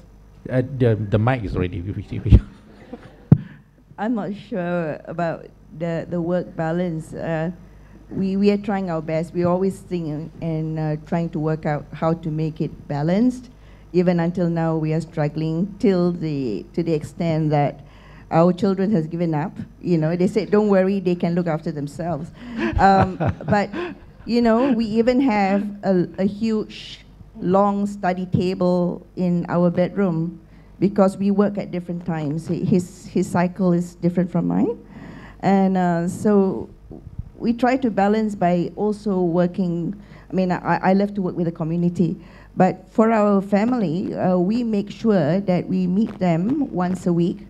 So we have a dinner once every Sunday night, so they know that they try and make it. And this is when we sort of know what's happening with each other. It's not by WhatsApp.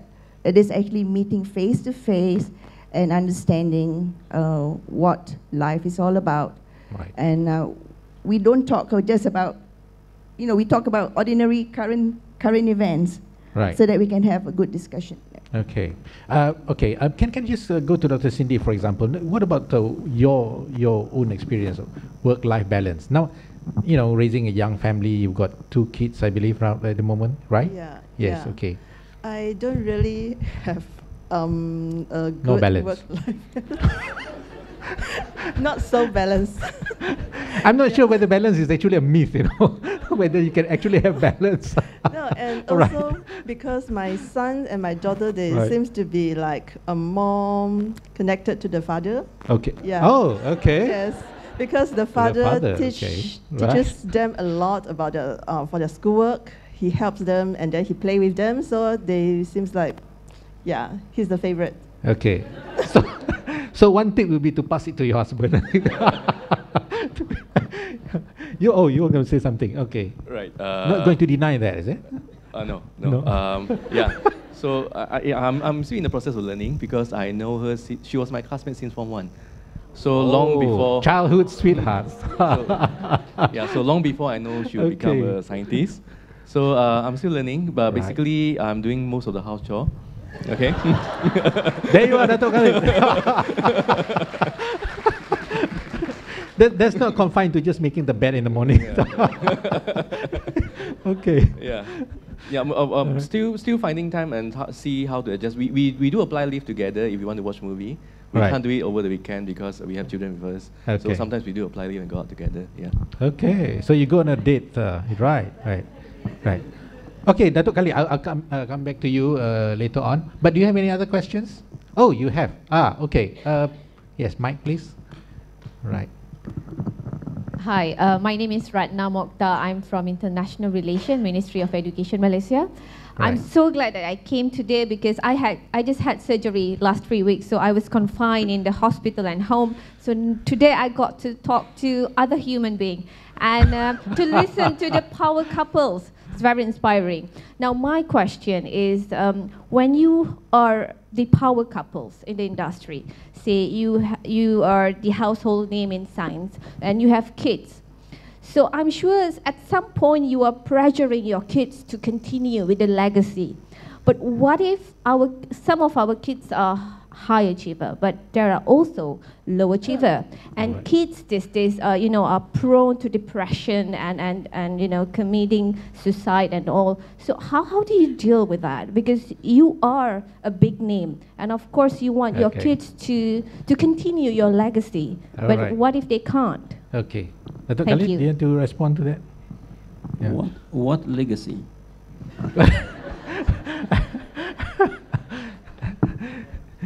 We should be encouraging our kids to do what they want to do best. Both of our kids don't do science. They enjoy what they are doing. Let them excel in whatever that they can do. First point. Second point is that we are scratching our head, oh my God, 60-40, 60-40, now it's sort of the reverse. Wow, it's going to be a doomsday for our country. Really? I come from Kelantan. There is a village in Kelantan which excels in making kain tenun, generation after generation. You want to convert those, the next generation, into science? Who's going to do this kain tenun? Yeah, I can't do that for them. They are best at doing what they have been doing for generations after generations. Anybody knows Indonesia? Can you put up your hands? Nobody knows Indonesia? Wow. No, hang on. What about Indonesia? I think that's a concern. There is an island in Indonesia, Bali, which is more famous than Indonesia. Yes. People know more about Bali than Indonesia. And what's there in Bali? A lot of science? No. So I think we have to take things in order. Just because, 60-40, why 60-40? The most important thing is we must encourage the next generation to do what they want to do best, regardless. And if science can come along, enhance that doing best, why not? Rather than keep on 60-40, oh my God. Yeah, this is the problem with this country. Our thinking is so single track. Yes.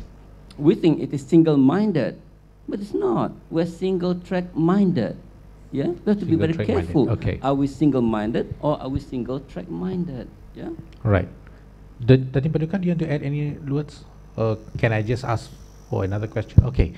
Can I have just one more question, please, before we wrap up? Any questions?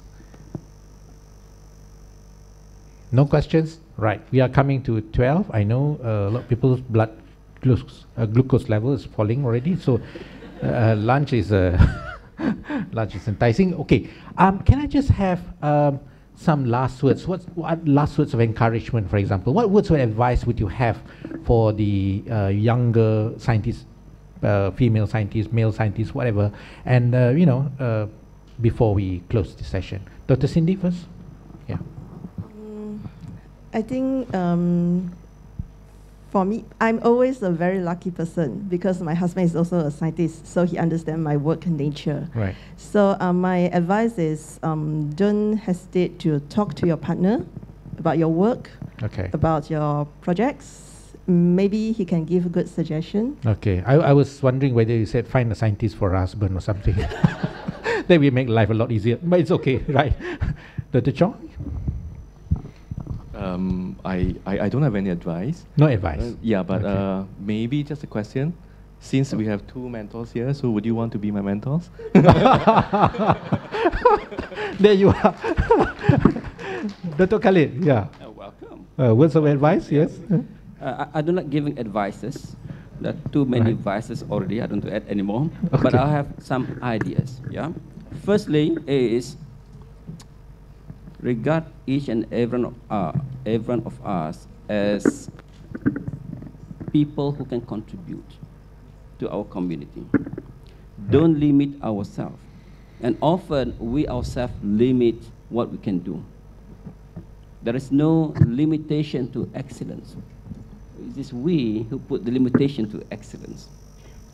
Find a good mentor, get a good place to work in.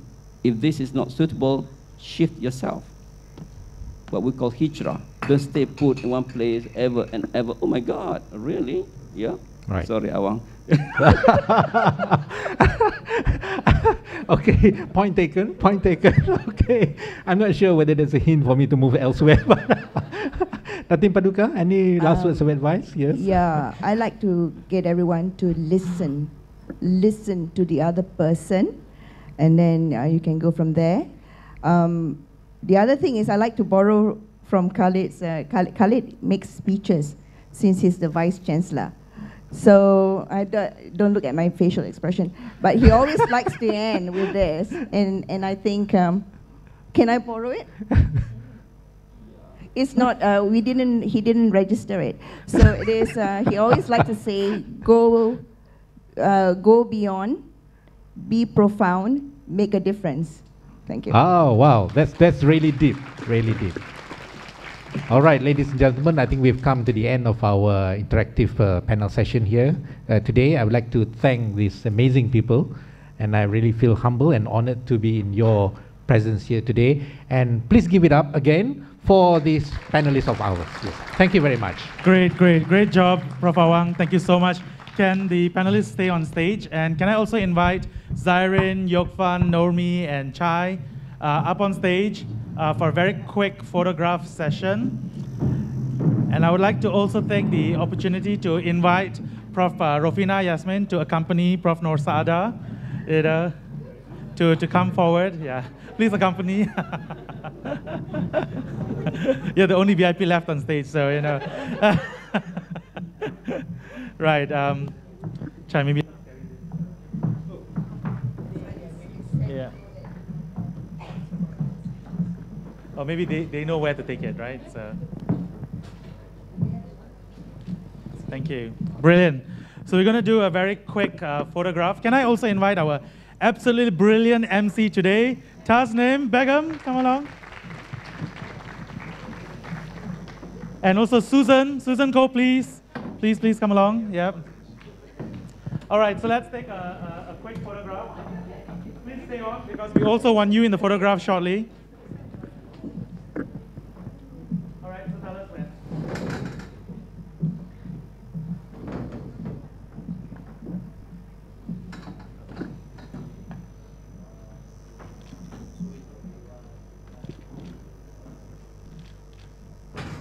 Excellent. Now I just want to... One more, okay.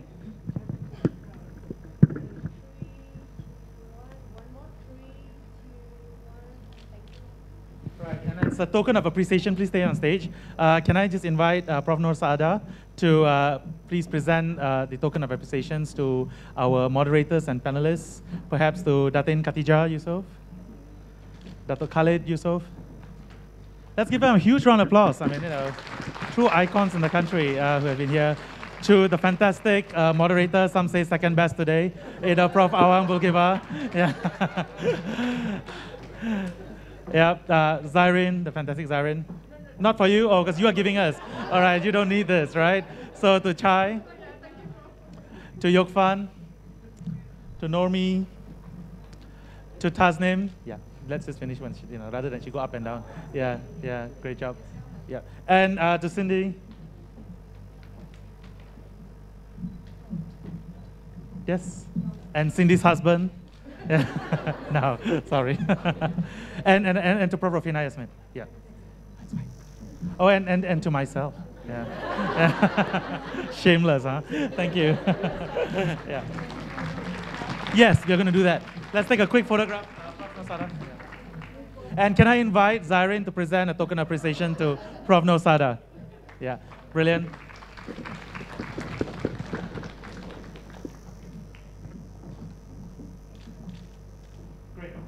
Now, can I invite all of you to come onto the semicircle, the red semicircle here? And can I also invite everyone, because we want all your beautiful faces, because we're going to track whether you have applied. We're going to contact you. So can we have all of you in here, maybe come into the middle?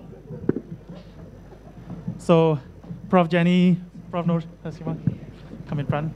Yeah. Prof. Karen, please come in front. We know you're not applying this year. Come on. I don't know whether we want to sit. I think we all stand, right? Everybody stands. So that too. Yeah.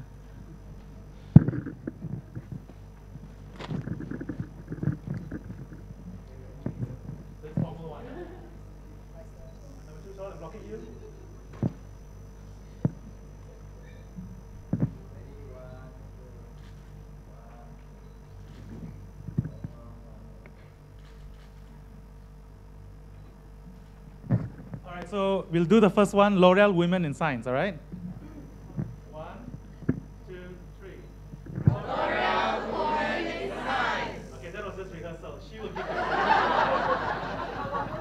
Yeah, not powerful, come on. All right, 3, 2, 1. Loreal Women in Science. Okay, great.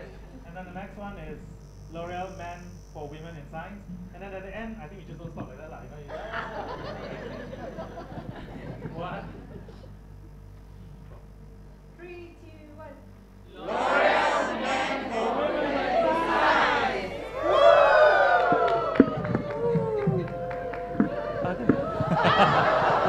Okay, now my last one.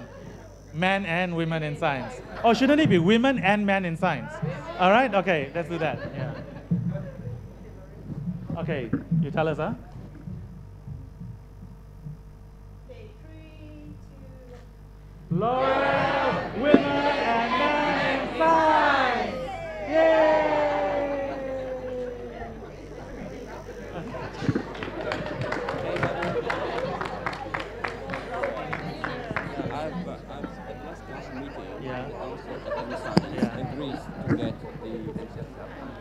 Ladies and gentlemen, that marks the end of our roadshow for today. Please, we'd like to invite everyone for lunch. Lunch is served at the ground floor, one floor below this floor. Thank you so much.